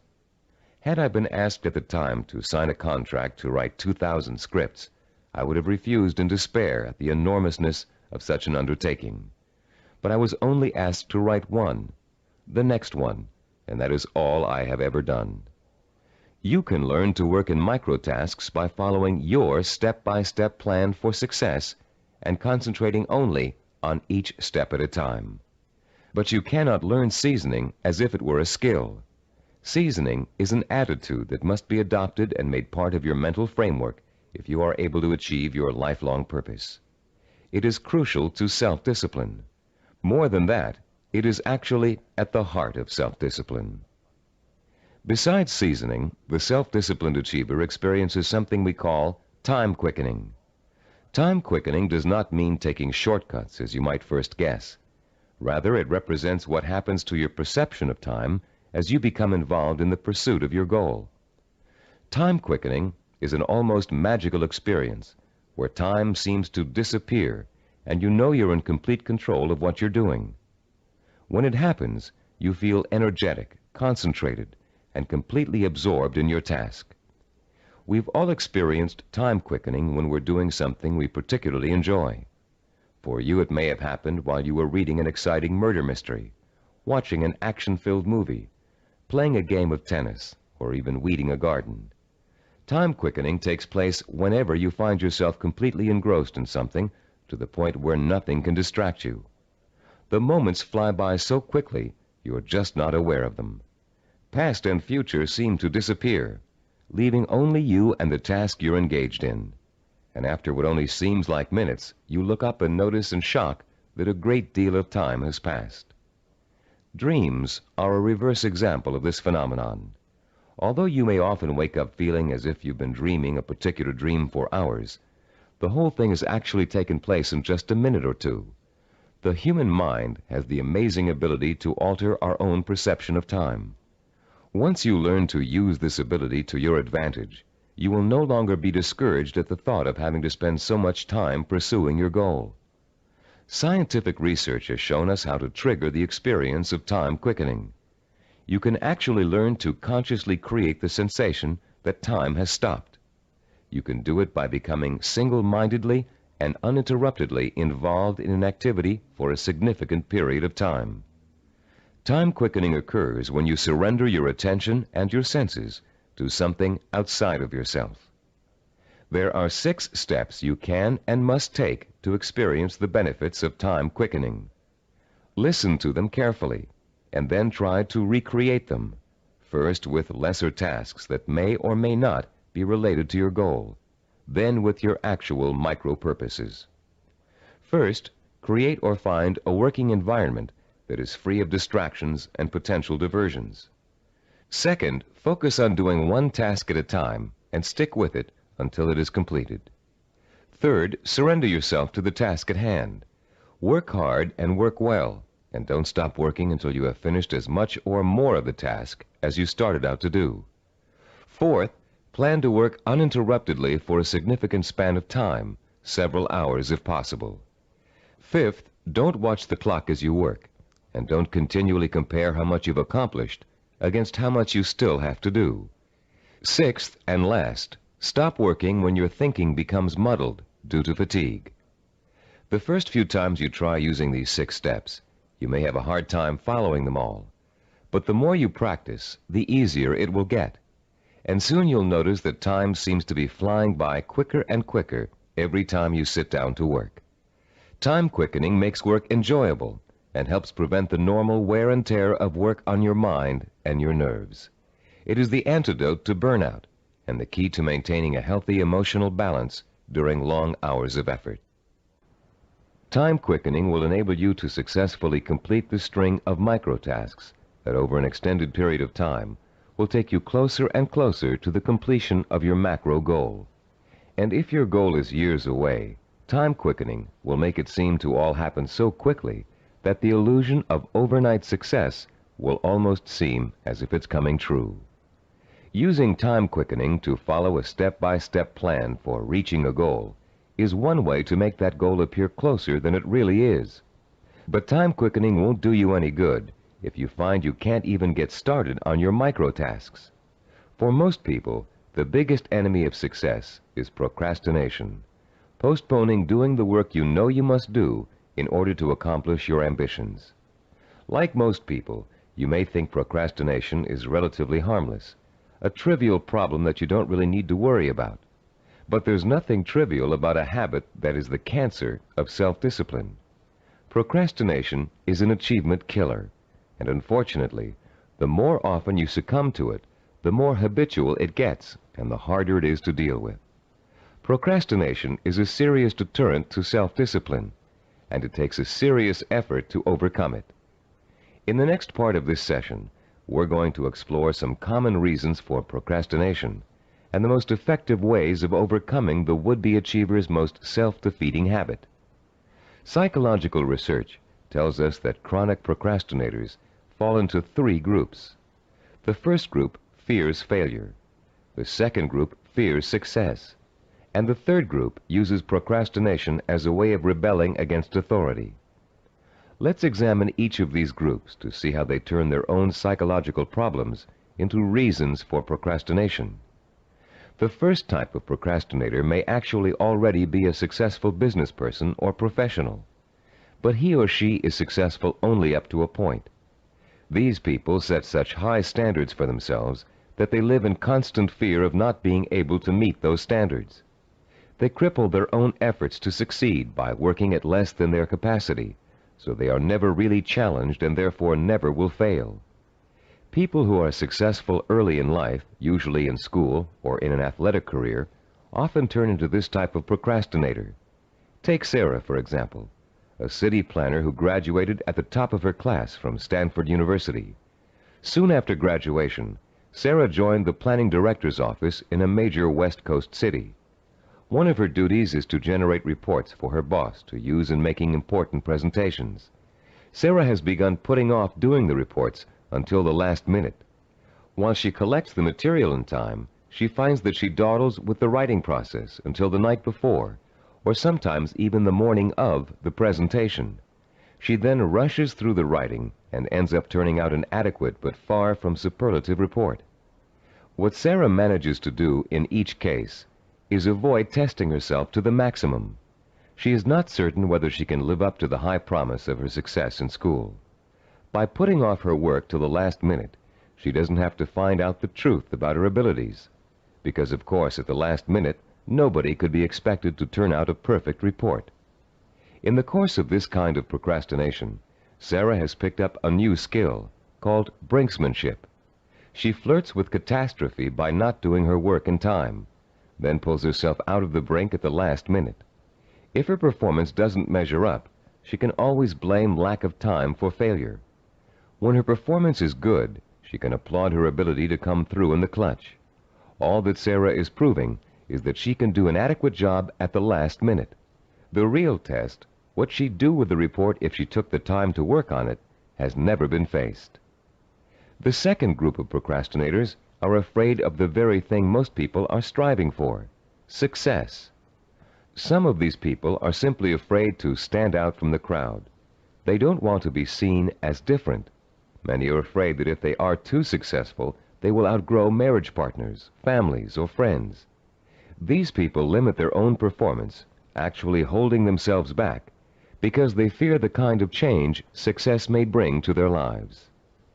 The third group of procrastinators is constantly rebelling against authority. These are the people who put off doing their work because it gives them a feeling of control over their boss. Rebellious procrastinators spend their lives reacting to a fear of being controlled or dominated. Whenever something is expected of them, they react by procrastinating just to prove that they are the ones in power. If you're a procrastinator, you probably fall into one of these three groups, or you may find you have a little bit of each type of procrastinator in you. Understanding the reason for your procrastination is your first step towards overcoming it. It's especially important for you to realize how self-destructive and self-defeating procrastination is. Whether you're rebelling against someone or responding to an inner fear, procrastination will eventually hurt you in everything you try to do. There are a number of techniques you can use to help overcome the habit of procrastination and replace it with energetic, efficient, inspired action. William James, the great Harvard University psychologist and philosopher, who already taught us in Session 5 the value of acting as if we are what we want to be, has a very practical solution to procrastination.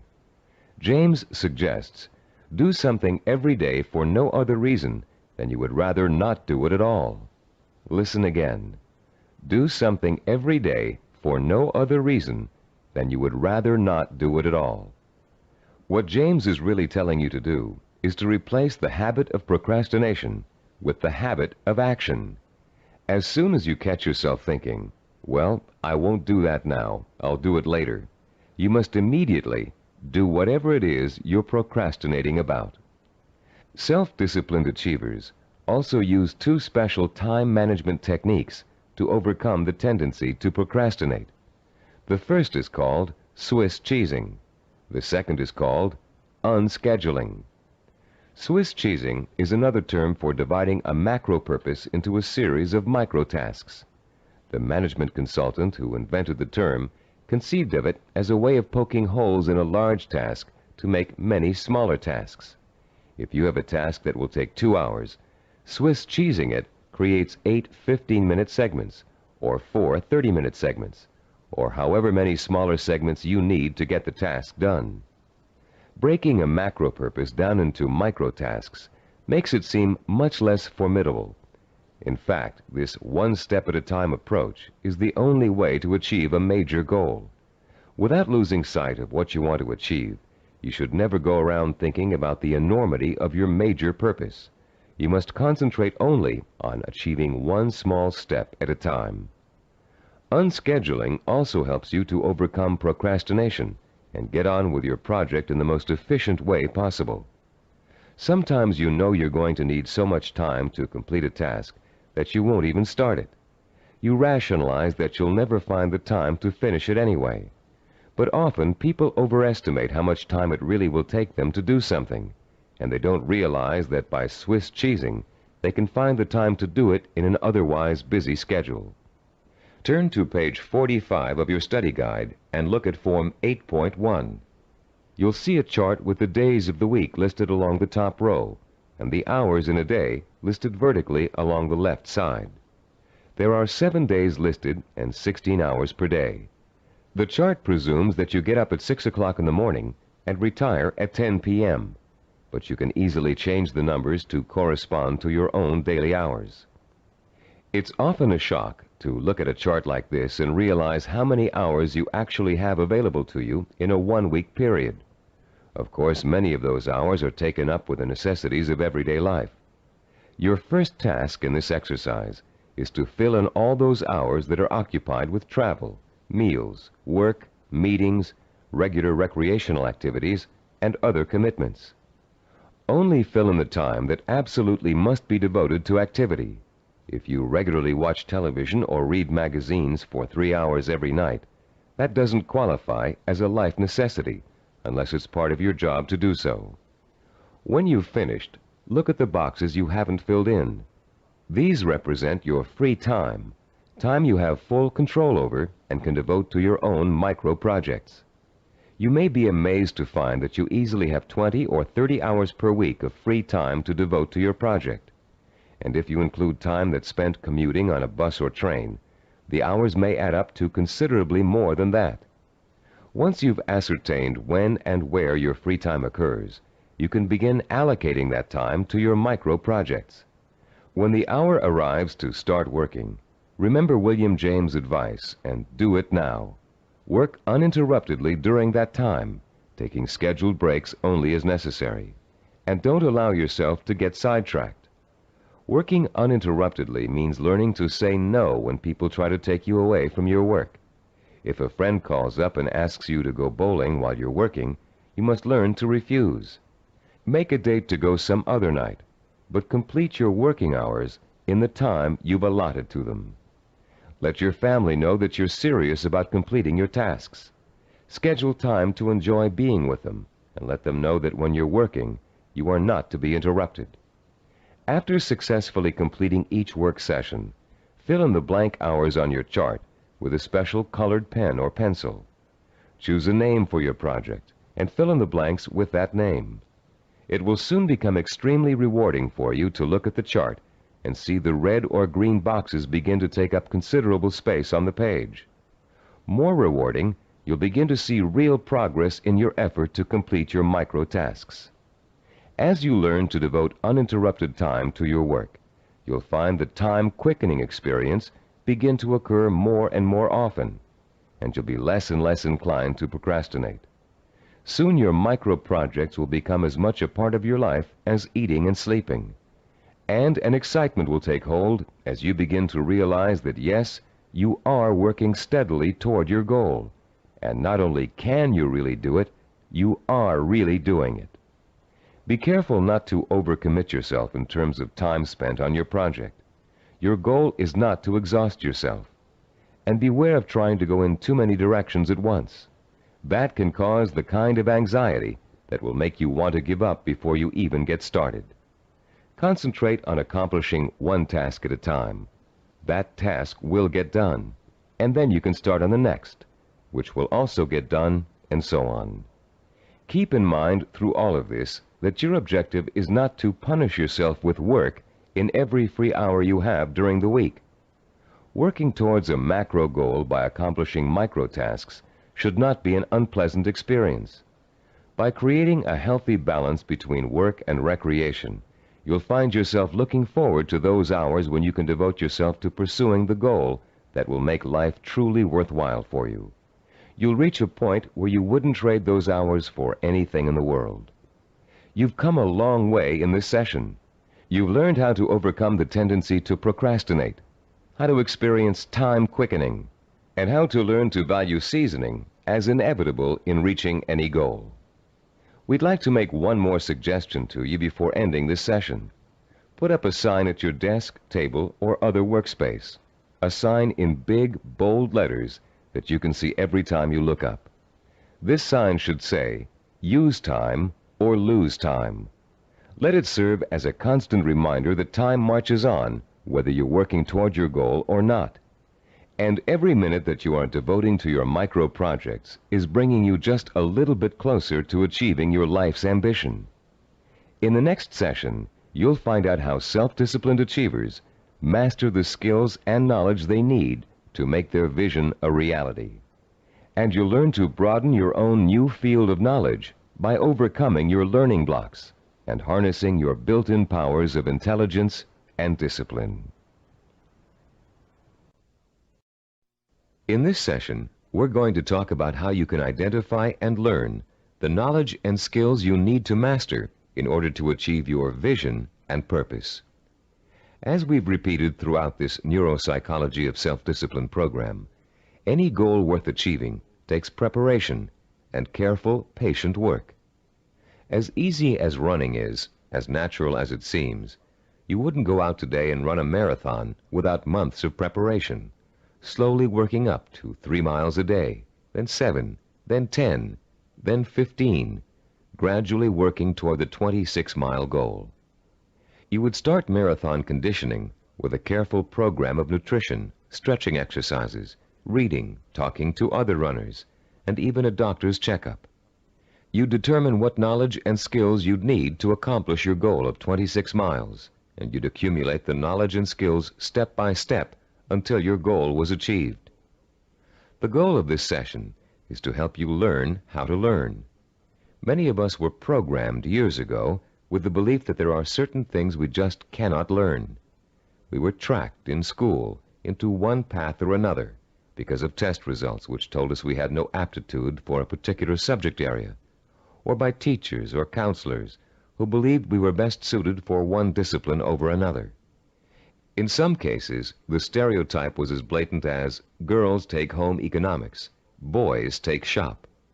In other cases, the grounds for tracking could have been racial or economic, or some other person's perception of our intelligence. In a now famous psychological study, new teachers in an elementary school were told that certain students in their classes were gifted and certain others were slow. In truth, there was no measurable difference in the student performance up till that time. But by the end of the following semester, the students labeled gifted were doing work above grade level, while the slow students were performing below. The only thing which had changed was the teachers' attitudes toward the children. Much of our response to learning has been based on what we've been told about our ability to learn.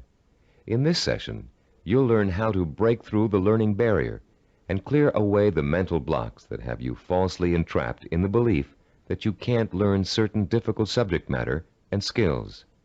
You'll learn how to learn all over again, this time recognizing that your potential is as unlimited as your imagination. You, like other self-disciplined achievers, will know how and when to acquire the essential knowledge and skills that will enable you to achieve your goals. In our research into human achievement, we found that the world's most persistent and successful people had developed a four-step approach to learning that ensured they would successfully acquire the knowledge they need to achieve their goals. The process is a simple one. Listen carefully as we go over its basic components. First, they're able to determine what new skills and knowledge they must learn in order to achieve their goals. Second, they call into play their belief in their ability to learn. They believe they can learn any subject or skill, no matter how difficult it might be. Third, they're patient. They understand that acquiring new knowledge and skills is often a slow, step-by-step process that requires systematic trial and effort. No matter how young or how old, the learner must go through the same progression of acquiring knowledge and skills. And fourth, they develop their own effective, personalized system for learning, a simple learning formula they can apply to any subject matter to efficiently and thoroughly master goal-relevant knowledge and skills. Let's delve into each of these steps in turn to see how they can be applied to your own learning efforts. The first step of a learning program to acquire a new skill can be approached much like the planning work we dealt with in Session 7. You can design a similar flowchart with an activity box labeled Start and a box labeled Finish. The intermediate steps are, of course, other activity boxes. Activities which must take place at the same time must appear one above the other. The activities that follow each other in chronological order are listed from left to right. The activity that comes first is to the left of the activity on the right. Any research you have to do, consultations you have to make, background materials you have to accumulate, all are entered on your flowchart in the proper activity boxes. Let's assume for a moment you're just about to begin your first year of college. Your ambition is to become a neurologist. You know that to get into medical school, you have to excel in college pre-medicine. The thought of taking 4 years of math, chemistry, and biology seems pretty intimidating, and becomes even more intimidating when you realize that you have to have almost a straight A average in those subjects to be even considered for medical school admission. The intimidation would quickly go away if you could develop a 4-year visual network plan that outlines specifically what you had to learn and in what order you would have to learn it, year by year. Then, upon viewing the completed network plan, look at it and develop the deep inner belief that you have it in yourself to master each of the subject matter areas. Let's work through a visual network plan for successfully completing college pre-med. Granted, most of you listening to this program won't want to become medical doctors, but this example is applicable to any situation in which new knowledge and skills must be learned. Turn to Diagram 9.1 on pages 48 and 49 of your study guide. I'll pause a few moments while you find Diagram 9.1.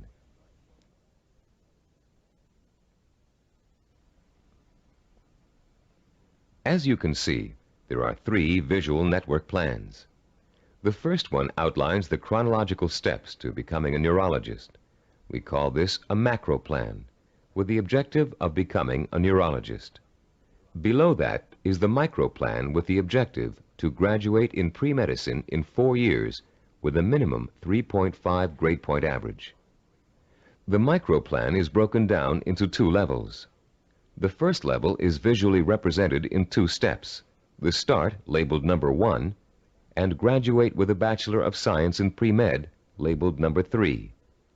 This first level has actually been extracted directly from the macro plan. Now look at page 49 and the Level 2 diagram. As you can see, Level 2 is an expanded version of Level 1. Through the study of the college course catalog, and after talking at length with college advisors, you have identified the pre-med requirements and have broken them down into a prerequisite chronological order. This visual network plan then serves as the step-by-step map for completing your pre-med program, the first step in your macro objective of becoming a neurologist. As you look at the visual network plan for completing pre-med, what type of emotions do you experience? Do you feel intimidated at the prospect of excelling in the hard sciences? Do you doubt your ability to learn such difficult subjects and to learn them so well that you finish each course at the top of your class? If you feel intimidated and experience doubt, then you probably won't make it. If you look at the plan and feel deep down inside that with enough effort, study, and application, you can master each of the courses, then you'll probably succeed. The difference, you see, is really not in ability or intelligence. Rather, it is an attitude, your belief in yourself.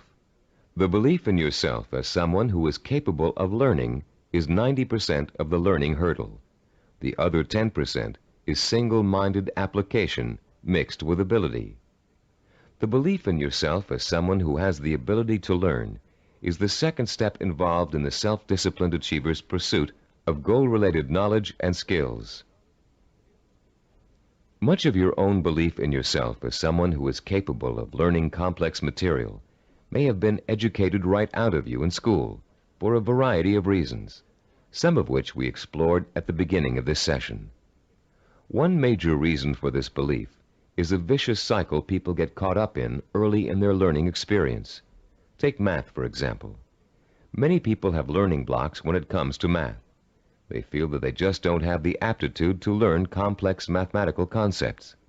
And they can prove this lack of ability to you from their grades and success in math classes. What most of these people lack is not the aptitude for math, but the application of self-discipline. Math requires progressive learning. You have to master one concept before you can go on to the next. If you miss a few steps in between, then it's really easy to get lost. And once you get lost, it's nearly impossible to catch up. To stay on top in math requires a daily effort of study. Most people who enter math because of their lack of self-discipline think that they can get by with a minimum of effort. Most of these people are intelligent. They can get by in most other courses by just coasting. They think they can do the same thing in math, but soon they get behind and can't catch up, and usually do poorly in the course. Then, after such an experience, they label themselves as poor in math. They carry this label with them throughout their lives. This label shades most of their decision-making when it comes to choosing courses of study and careers. Such people will avoid careers that require mathematical understanding because they think they don't have the aptitude. Actually, they probably had and have the aptitude, but not the attitude. Their life's potential was stunted by a false assumption. All they needed was someone to teach them the value and skill of self-disciplined application. Most of the people we studied in the creation of the neuropsychology of self-discipline program were not extra intelligent, but they did have a firm belief in their ability to learn anything and everything. To them, 90% of their ability to learn was their belief in their ability to learn. If you examine your own positive role models, you'll probably discover that few of them test out at genius level on intelligence tests. Most people think that Albert Einstein, for example, was a mathematical genius, when in actuality he flunked his college entrance exams and was a poor student in mathematics. As a youngster, he envisioned himself one evening riding through space on a beam of light. In his imagination, he sensorially experienced the theory of relativity. He knew what it was, but he was not able to explain it to others in a language they could understand. The only language was mathematics. Driven by his vision, he forced himself to learn mathematics. For Einstein, it was a day-by-day struggle, but he finally developed enough mathematical knowledge to simply express his experience mathematically. Einstein's theory of relativity and its mathematical expression ushered in the age of nuclear energy. Another scientist, whom most people attribute genius, was the inventor of the laser, Dr. Theodore Myman. While at Stanford University, he flunked his PhD oral exams and had to take them over again. Learning didn't come easy for him. It was a daily, step-by-step struggle. Baseball hitting great and cybervision role model for its baseball neuromuscular training video cassette, Rod Carew, didn't make his high school baseball team because his coach thought he wasn't a good enough hitter. Since then, through thousands of hours of practice, Carew has won 7 American League batting titles and is one of 13 players ever to get more than 3,000 career hits. The list goes on. Famous author, philosopher, and scholar Leon Uris flunked high school English 3 times. Malcolm Forbes, publisher of Forbes magazine, one of the most successful business publications in the world, did not make the staff of his college newspaper. The editor said he lacked the basic skills of reporting and editorial writing. Stephen DeVore, who founded Cybervision, speaks the Finnish language, considered by language experts to be the most difficult language for Western tongues to learn. Though he mastered this difficult language, he lays no claim to a superior intellect either. When I was 19, he told an interviewer, I was selected to go to Finland for 2 years of volunteer work. I had no foreign language ability at that time. In fact, I had nearly flunked out of high school French and Latin. So I thought of myself as having absolutely no ability to learn languages. With this negative attitude, DeVore entered an intensive language program for 2 months before he left for Finland. It was something like 16 hours a day with a group of 10 others. I finished last in the group, he recalls. DeVore went to Finland, where he spent 5 miserable months unable to communicate. I couldn't do anything. I was incredibly frustrated. I'd lose patience when people were talking. Then one day I went to the park, and in the park there was a man giving instructions to his dog in Finnish. The dog obviously understood him and was obeying all of his commands. I thought, this is ridiculous. I'm smarter than a dog. If a dog can understand Finnish, so can I. In the 2 months following this experience, DeVore became fluent in the Finnish language. He learned to speak Finnish so well that he served as a translator for American businessmen and their families traveling to Finland. Buoyed by the accomplishment of learning Finnish, DeVore returned home after 2 years and went back to college, where before he had been a lackluster C student because he was convinced he couldn't learn. He received straight A's and academic scholarships for the rest of his college and graduate school years. Which proves another point about learning, success, and attitude. Once you have successfully learned a subject or skill, it bolsters your confidence in your ability to learn other skills.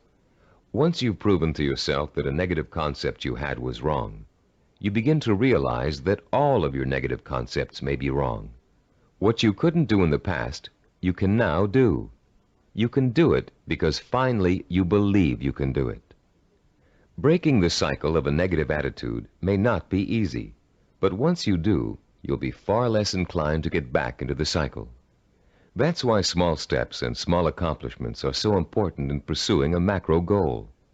You may look at a map for becoming a neurologist and say, I'll never get through all those math courses.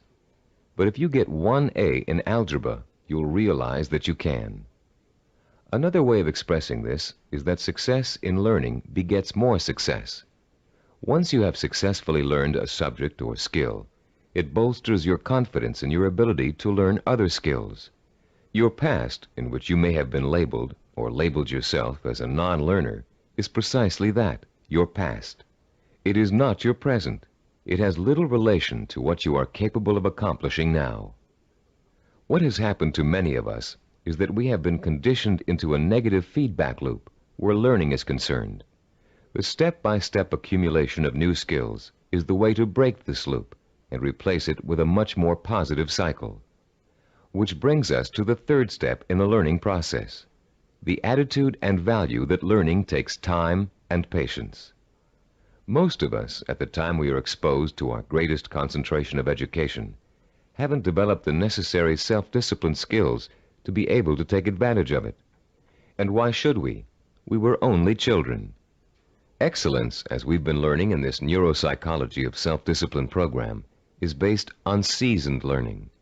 Skills like medicine, mathematics, chemistry, dance, law, music, pottery, writing, languages, architecture, masonry, carpentry, the list is endless. All require seasoning, the accumulation of knowledge over time.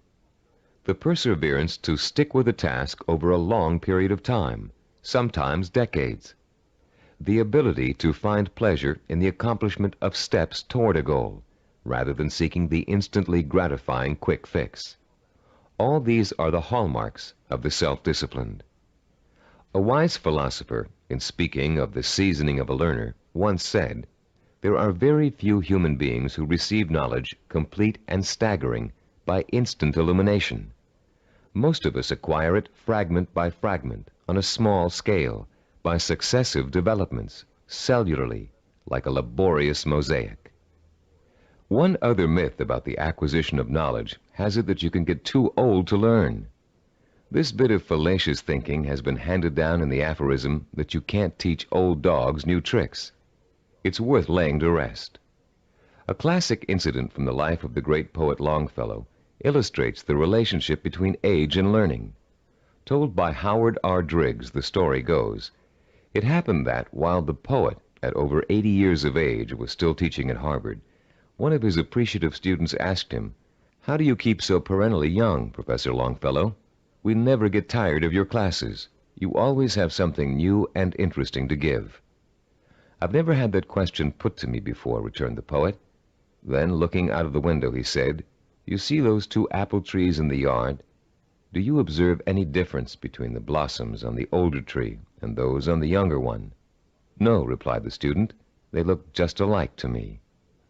"How do you account for the fact that the old apple tree flowers out as beautifully as does the young one?" persisted the teacher. "Let me tell you the secret. That old tree managed last year to grow enough wood to put forth its new blossoms. Blossoms, you know, always come on the new wood." "Oh, I see," said the young man. "To keep young, one must keep growing." "Yes," came the quiet response. Einstein, in his later years, was asked the secret of his ability to learn. His reply also illustrates the point and importance of lifelong learning. Einstein said, "The more I learn, the more I realize I don't know. The more I realize I don't know, the more I want to learn." Age should be no barrier to the acquisition of new knowledge and skills. If you have the self-discipline to see your efforts through, you can learn anything at any age. Let's now discuss the 4th step in the learning process, a set of tried and proven principles that work together as a system to make learning easy. If you'll turn this cassette over now, we'll introduce you to a very simple yet powerful system to learn effectively at any age, whatever the subject area. A recent movie called Educating Rita beautifully illustrates the points we're going to discuss in the remainder of this session. This film is about a working-class English woman who has a dream about becoming educated. The film tells the story of a personal odyssey as she pursues her vision, her dream, in the face of incredible obstacles. She faces at one point or another during the story conflicts with work, with transportation, with her parents, with schedules, with her mentor's desire and ability to teach, with the disdain of other more educated students, and with a husband who wants her to stay home and make babies, not thesis. Through it all, she perseveres, driven by the dream of herself as an educated woman, a woman who can discuss important issues, who can commune with the great thinkers and writers who make up such a rich part of her English heritage. She burns with the fire of her vision, a vision rich in dignity and strength. It's a vision she can hear, smell, taste, touch, and see. The actress, Julie Waters, expresses her character's struggle to change, to improve, to better herself, with such credibility that you can see the woman, Rita, change before your very eyes. There was nothing abstract about Rita's quest for education. Each book she read, each class she took, each time she met with her advisor or participated in a class discussion, was a visible step toward the completion of her goal. It was extraordinarily obvious how closely her vision and her process of learning were interconnected. Sometimes that connection is less obvious. So that's what the remainder of this session will speak to: how to recognize the connection between learning and the successful achievement of your goals. Learning is not simply the rote memorization of useless facts, or even useful facts. Of course, we're all aware that in 1492, Columbus sailed the ocean blue. But what does that have to do with our vision? The same lack of relationship to vision is often true with our attempts to understand abstract principles, as in mathematics, chemistry, or physics.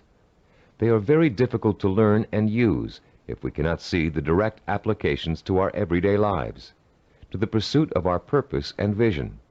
We ask ourselves, how is this going to help me in achieving my vision? Cybervision founder Steve DeVore recalls signing up for a course in statistics when he was attending graduate school. He hadn't taken the prerequisite higher math courses, but had gotten permission from the instructor to take the course anyway. DeVore's instructor, however, issued a dire warning at the beginning. Without those prerequisite courses, DeVore stood a good chance of failing. But forewarned is forearmed, and DeVore found a way to overcome his lack of preparation. The first week of class, he found himself swamped with mathematical concepts that were abstract and confusing. The only way I could make sense out of what was going on, he says, was to take each abstract principle and make it concrete. Instead of talking about X's, Y's, and Z's, I made them into apples and oranges, and I ended up with the second highest grade in the class. I find this concreteness also ties into vision, DeVore continues. Whenever you have to learn something that seems beyond your grasp, remember your vision and why you have to learn it. Then it will seem real and vital, and you'll have an easier time dealing with it. Whatever you have to learn, no matter how abstract or detailed the information, if it's necessary for your vision, then you can embody that information with your vision. Then it becomes something real and vital. You can put a handle on it. You have a reference for it. You've been learning the importance of vision all throughout this program. The sensory-rich, detailed kind of vision you created in Session 6 and are continuing to create on a daily basis. Making those visions concrete, you'll recall, sometimes even involved putting clippings or photographs of a desired goal upon the wall. This kind of work to strengthen vision is also at the heart of learning. As I promised earlier, I'm about to introduce you to a powerfully effective, easy-to-learn method of learning that will carry you through the rest of your life.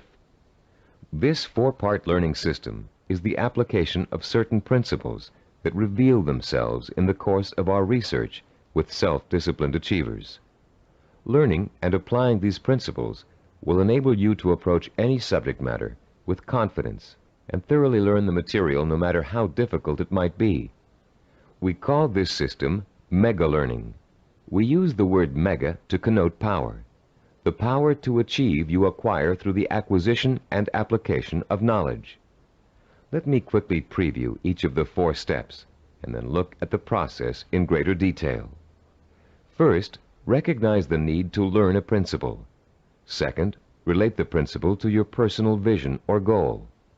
Third, internalize the principle by relating it to your own experience. And fourth, apply the principle in action. Let's examine each of these 4 steps in turn. First, recognize your need to learn new information and skills.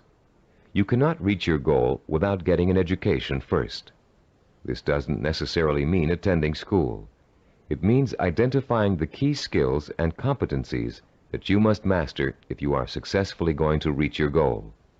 Ask yourself, will I achieve my goal without this knowledge or skill? If your answer is no, then you have a strong motivation for learning. Your learning is now crucial, for without it, your road to achievement is blocked. Learning is a lot easier if you have a specific reason to learn. Once you recognize that you have a need to learn, you've taken the first step toward achieving your goal. Step 2 is simply asking yourself, how can I use this? How will it help me fulfill my vision?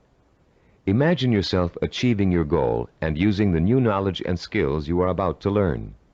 See how each skill and bit of knowledge applies directly to your future success. no matter how unrelated or trivial it might seem to be in the beginning. This process is akin to putting a jigsaw puzzle together. You have a picture of what you want to achieve on the jigsaw box. Inside the box are hundreds of related but unrelated pieces of the puzzle. You put two pieces together. You pick up a third piece. You toy with it, mentally turning it over, looking at its edges, its contours, its unique characteristics, looking at the ways it might fit into the whole picture. Then comes the aha moment. You see exactly where the new piece of puzzle fits, how the contours of the piece are shaped to fit the pieces already in place. And as you place the piece in the puzzle, you get an idea of what the larger picture will look like. Perhaps you refer back to the picture on the jigsaw box, which is analogous to the mental picture you have of the goal for which you're striving. The very act of studying the information and putting it in its proper place helps you bring the picture on the box to life. The third step in our learning process is internalizing the principle by relating it to your own experience. If you're learning about electrical waveforms and frequency, for example, think about the times you've thrown a pebble into a pond and seen ripples form on the water. The bigger the pebble and the harder you threw it, the bigger and faster the waves would be. In Newtonian physics, you can easily understand the law that states, for every action there is an equal and opposite reaction, by remembering how you stand up from a sitting position. Do you just shoot straight up, or do you have to first push your weight down on the chair to stand up? In order to stand up, you have to first push down. That's Newton's law in action. Every time you find an example from your own experience to illustrate a bit of knowledge you're trying to learn, you'll reinforce your understanding of that knowledge. And you'll remember it because it's anchored to something very personal.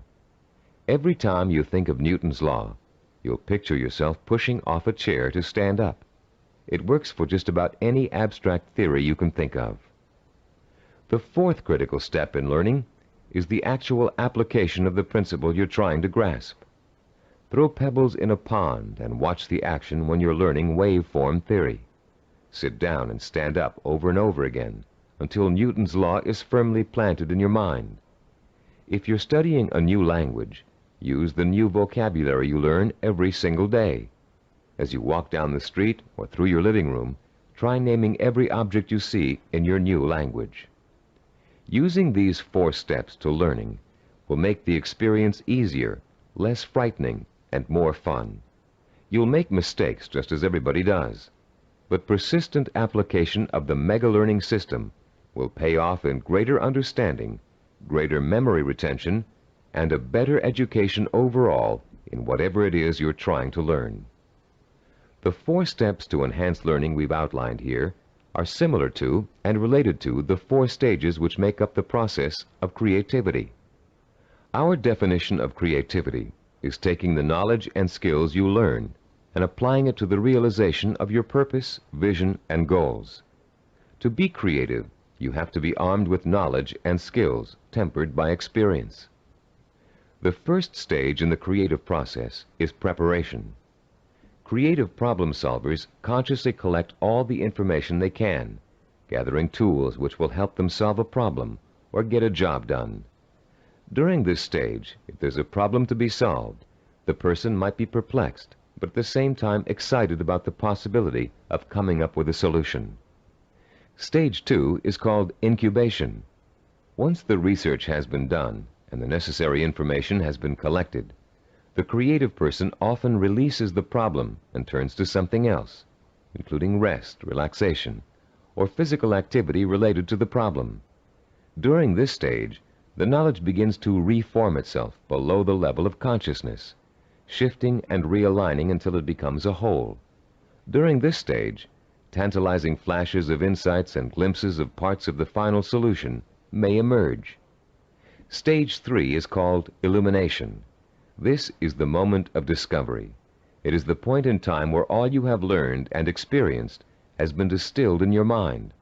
The solution or inspiration springs forth almost miraculously. Miraculously, if you don't recognize how much preparation and groundwork you've already laid in stage 1. Often this stage is accompanied by an overwhelming feeling of certainty that says, yes, This is the piece of art I want to create. Or yes, this is the product idea I want to explore. Stage 4 is called verification or revision. This stage takes place again on a conscious level. The details of an experimental process, if you are a scientist, must be worked out.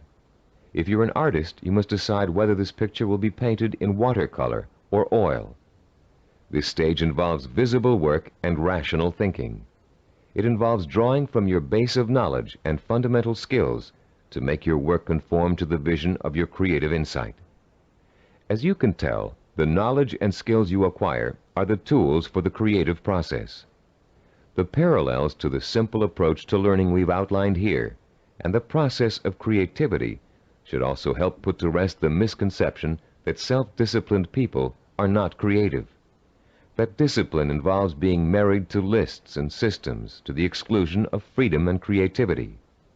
On the contrary, creativity is the byproduct of a disciplined, well-informed mind, a mind that is using its storehouse of knowledge to solve problems and achieve goals. The more you learn, the more creative you can become. If your heart is set on becoming a professional musician, you can hardly be expected to know how to compose a symphony until you've become an expert in reading music and have studied music history. If you want to become a heart surgeon, you can't expect to pioneer new techniques in heart surgery until you've thoroughly mastered all the existing techniques. If you want to start a business, you must first study how other businesses are run, and then make your own decisions about how your company will work. If the realization of your vision requires the mastery of new knowledge and skills, I hope that learning will now be a stepping stone rather than a barrier to the creative realization of your goals. In our next and last session, you'll learn how to develop the twin pillars of the self-disciplined character: persistence and perseverance. And you'll be well equipped to begin your long and fruitful journey towards the goal you've chosen as your most important ambition. I'd like to begin this final session with two true stories that illustrate the value of persistence and perseverance in any of life's endeavors. The first story is about a mountain climber named Don Bennett. After successfully scaling 14,000-foot Mount Rainier, one of the highest mountains and most difficult climbs in the United States, Don Bennett was interviewed about the experience by a local reporter. "How did you do it?" the reporter wanted to know. "How did you keep going for 14,000 feet and not giving up?" Bennett thought for a moment before answering. Then he spoke slowly, trying to get the reporter to understand the mental process that led him to the peak of that mountain. "Starting months before the climb," Bennett said, "I created a vision of myself at the top of the mountain. That vision was so real that I could actually feel the cold wind blowing in my face, and I could see the spectacular mountains and valleys all around me. I saw and felt this vision 100 times a day. It inspired me. It motivated me. It kindled my determination to see the climb through to the end. During the climb itself," he continued, "I drew upon my vision for inspiration. When the going got tough, I saw myself at the top of that mountain just as clear as could be. And then finally, I reached my goal and my vision became a reality." The reporter was impatient with Bennett's explanation. Yeah, he said, "I've heard all that vision stuff before. But that doesn't explain how you did it. You're an amputee. How did a one-legged man climb a 14,000-foot mountain?" Don Bennett looked the reporter straight in the eye and said quietly, "One hop at a time.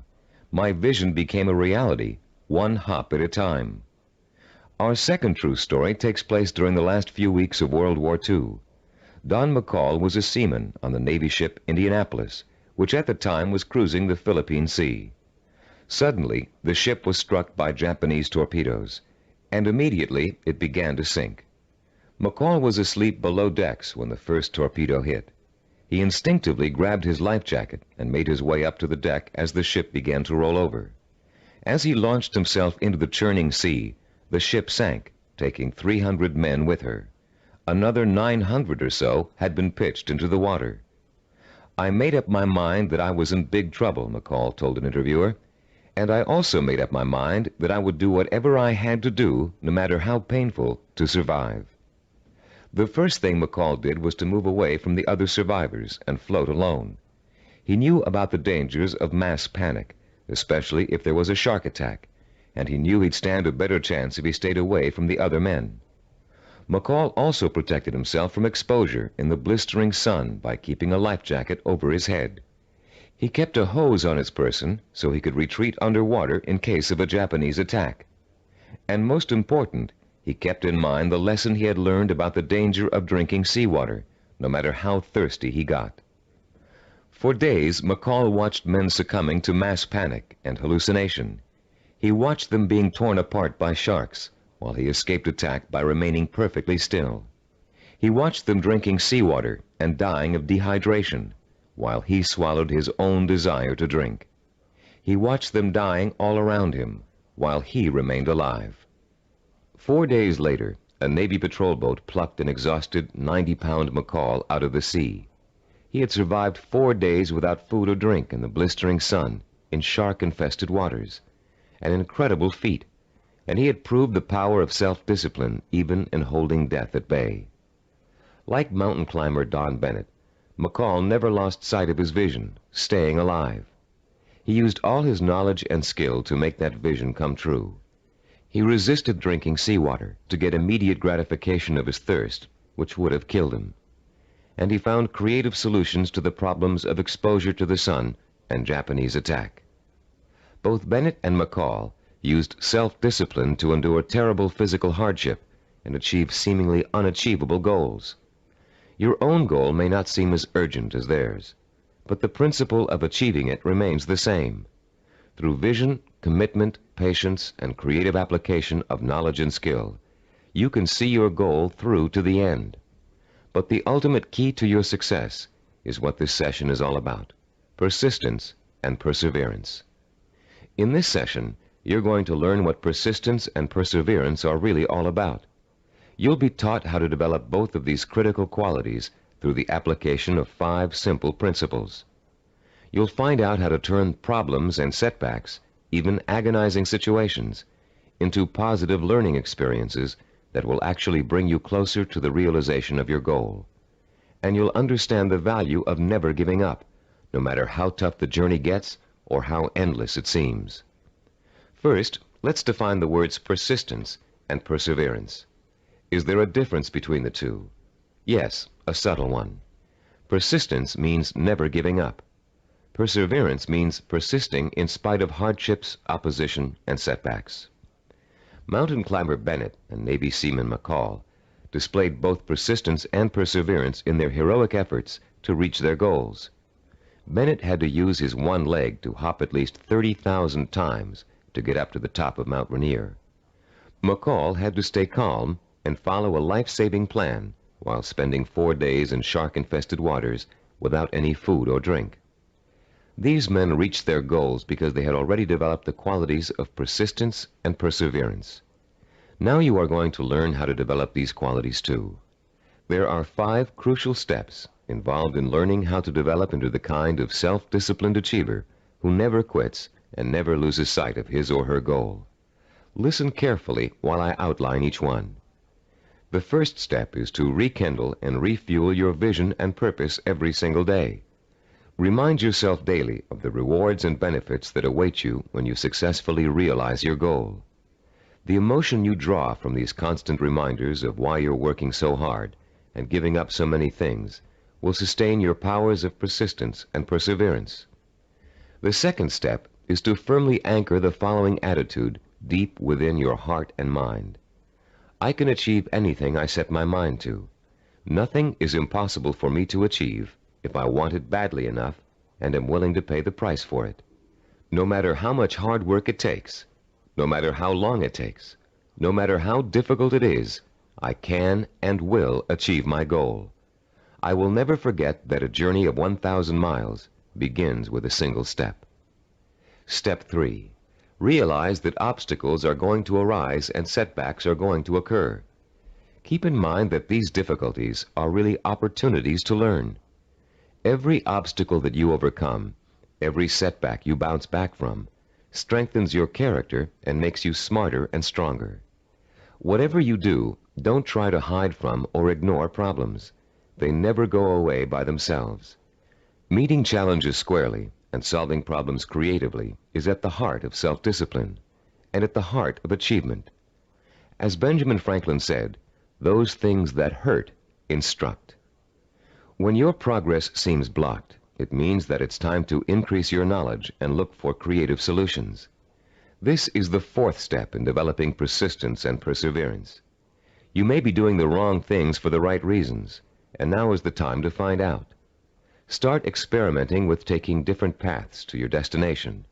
But whatever you do, don't quit.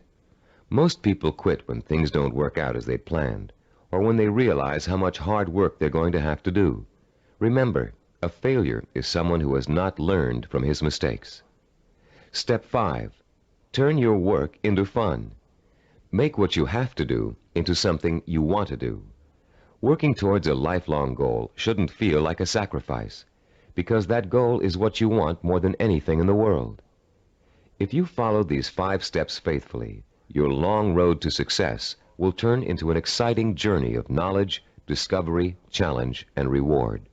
And for as long as you feel you're making progress, even hard work and minor interferences won't shake you from your purpose. The real problem arises when a major setback occurs, especially if it's unforeseen. A seemingly insurmountable obstacle is often enough to make even the most determined achiever decide that the fight simply isn't worth it. Setbacks make people give up just at the point when they should not. How can you deal successfully with setbacks? How can you learn not to feel like a failure when it suddenly seems that all of your hard work may have been for nothing? There are 5 ways you can turn every setback you encounter into a learning experience, one that will leave you stronger and wiser and more determined than ever to keep working toward your goal. Listen carefully while I outline each one in turn. First, never try to ignore a problem or handicap. Deal with your problems directly. Don't avoid them or try to hide from them. If you want to start a business but can't find people to back you up financially, that doesn't give you the right to plunge into your project with no capital and a lot of ideas for spending money. If you want to become a doctor but don't have the grades to get into medical school, it won't help you to start applying to schools you know you can't get into. When you have a problem, study it from all angles and try to determine the best way to proceed. Which brings us to our second point. Don't blame other people for your setbacks, and don't chalk it up to bad luck. You make your own luck in this life, and you have to solve your own problems. Learn to tackle them head on, being as realistic as possible and as level-headed as possible. Mentors can often provide a great deal of help in a bad situation. Try acting as if you are your own mentor. What would he or she do in your situation? Or what has he or she already done to overcome an obstacle similar to yours? Third, continually strive to strengthen your qualities of self-discipline. Setbacks often occur because of weaknesses in certain areas. Try to turn those weaknesses into strengths. Be your own severest critic, but not your own worst enemy. Don't tell yourself, I failed. Tell yourself, I slipped, but I'm going to pick myself up and go on.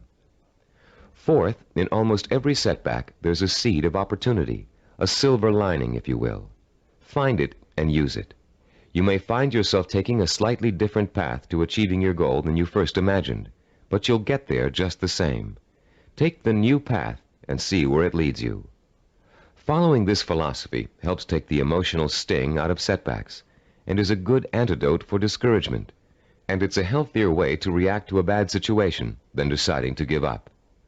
Fifth, always remember that no matter how difficult a problem is, or how insurmountable it seems, there's always a solution.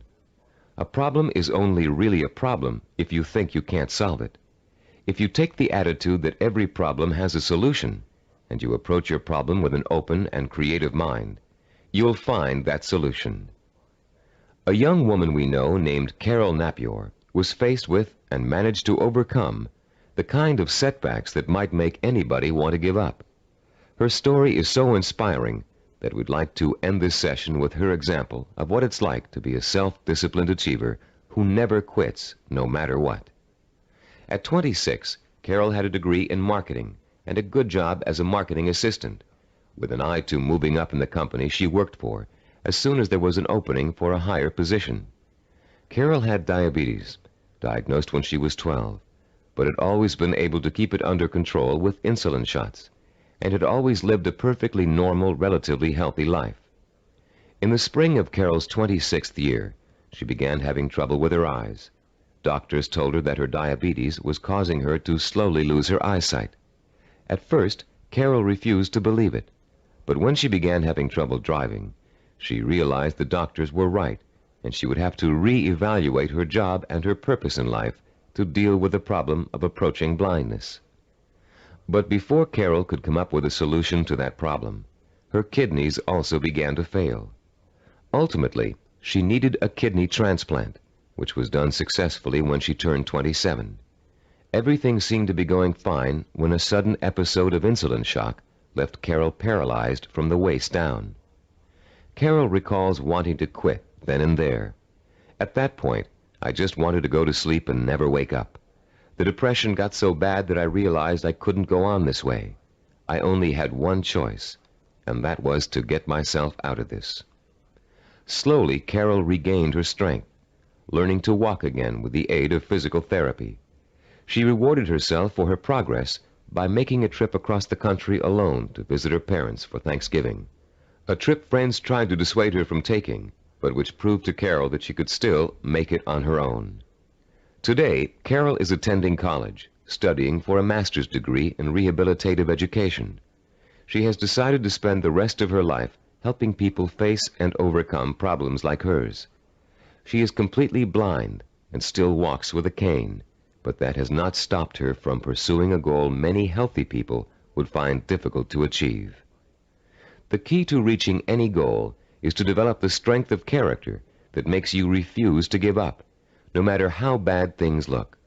The most amazing thing about persistence and perseverance is that they make it almost impossible for you not to succeed in your endeavors. In this session, you've learned the importance of not being a quitter, of learning from your mistakes, and of keeping an open mind when it comes to finding creative solutions to problems you may think are unsolvable. In the next session, we're going to review everything you've learned in the Neuropsychology of Self-Discipline program and give you some tips for developing the lifelong habit of self-discipline. We're now coming to the end of the Neuropsychology of Self-Discipline, and now is a good time to reflect on what you've learned and how far you've come. It's also a good time to start thinking about how you're going to maintain and develop your self-disciplined character for the rest of your life, because the process of becoming an achiever never really ends. In the years to come, you'll find yourself learning from trial and error, from accomplishments, from setbacks, from disappointments, from rewards, from the feeling of satisfaction you get when a job has been well done. The more you achieve, the more you'll learn one of the greatest secrets of achievement. Success breeds success. Every small step you take on the road to your goal will make it easier to take the next step. And once you've achieved your goal, you'll probably find that there's another goal you want to achieve. Along the way, you'll delight in the process of watching yourself in action, making corrections in your methods and strategies as you strive toward your ultimate goal and the hundreds of smaller goals you will successfully reach on the way. Let's talk about the milestones you've already passed. In Session 1, which you listened to some time ago, you uncovered the master key to your highest potential, self-discipline. We define self-discipline as the ability to work systematically and progressively toward a goal, to become positively obsessed with that goal, and to let that obsession lead you to accomplishment. We talked about the problems caused by lack of self-discipline. We learned about the waste of potential, the drifting from job to job, from relationship to relationship, of the person who has no real sense of purpose and an undisciplined approach to life in general. We also talked about the problems of wanting immediate gratification and how that always leads to failure because it means refusing to pay for success with hard work. There is no other way to be successful except through hard work. The words pay for shouldn't bother you.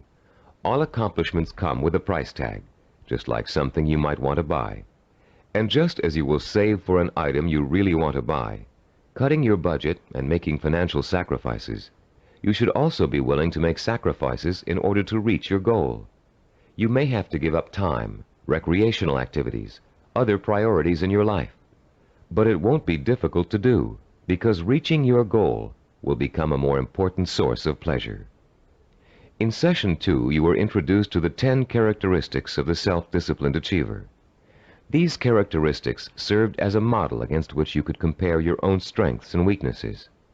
Let's review them quickly now, to refresh your memory and see how far you've come in absorbing the principles of this program. First, self-disciplined achievers have a strong sense of purpose.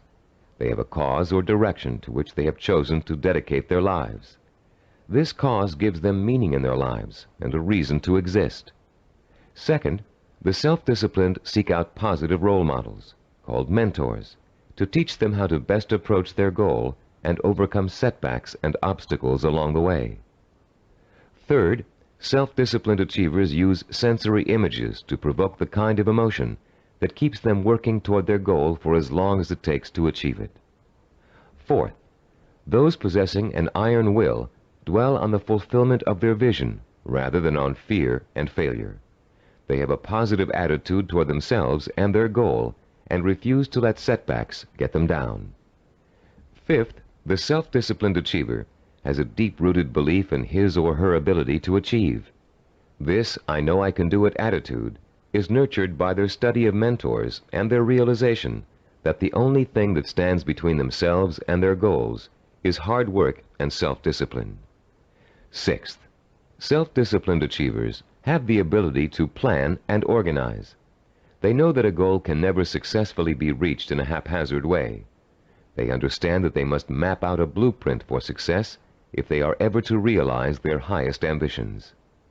Seventh, they know how and when to acquire the essential knowledge and skills they need to achieve their goals. This comes from the planning and organization work they did earlier. Eighth, self-disciplined achievers have patience.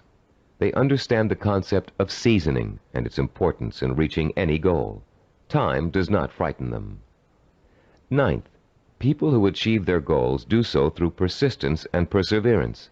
They are stubborn in their efforts to achieve, and they never give up. 10th, self-disciplined achievers have a mature attitude toward pleasure. Rather than seeking any diversion that will temporarily make them feel better, they take the most pleasure in doing the work that will help them achieve their goal. How many of these 10 characteristics did you remember? We suggest you play Session 2 over and over again until you can recall every one of them without prompting. Making these qualities a part of your own personality is what acquiring self-discipline is all about. And the more you listen to them, the more you think about them, the more they will become a part of your own life.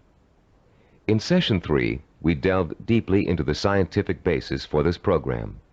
You learned how the key to success is developing the kind of constant internal motivation that keeps you on course through problems and setbacks, through temporary boredom or fatigue, through periods of doubt or discouragement. And you found out why other motivational programs fail to give you the sustenance you need to pursue your goal for weeks, months, or years.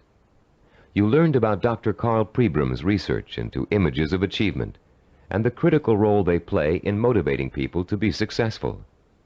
Dr. Pribram's discovery of the power of sensory-rich images to provoke the drive of motivation made the creation of this unique program possible. In Session 4, we discussed the power of purpose. Here you learn to focus your energy like a laser beam on what you want to accomplish. You learned how your macro or major purpose really could be broken down into a series of micro or minor achievements. You heard examples of how well-known achievers tackled major goals by turning them into step-by-step plans for success that they could deal with one at a time.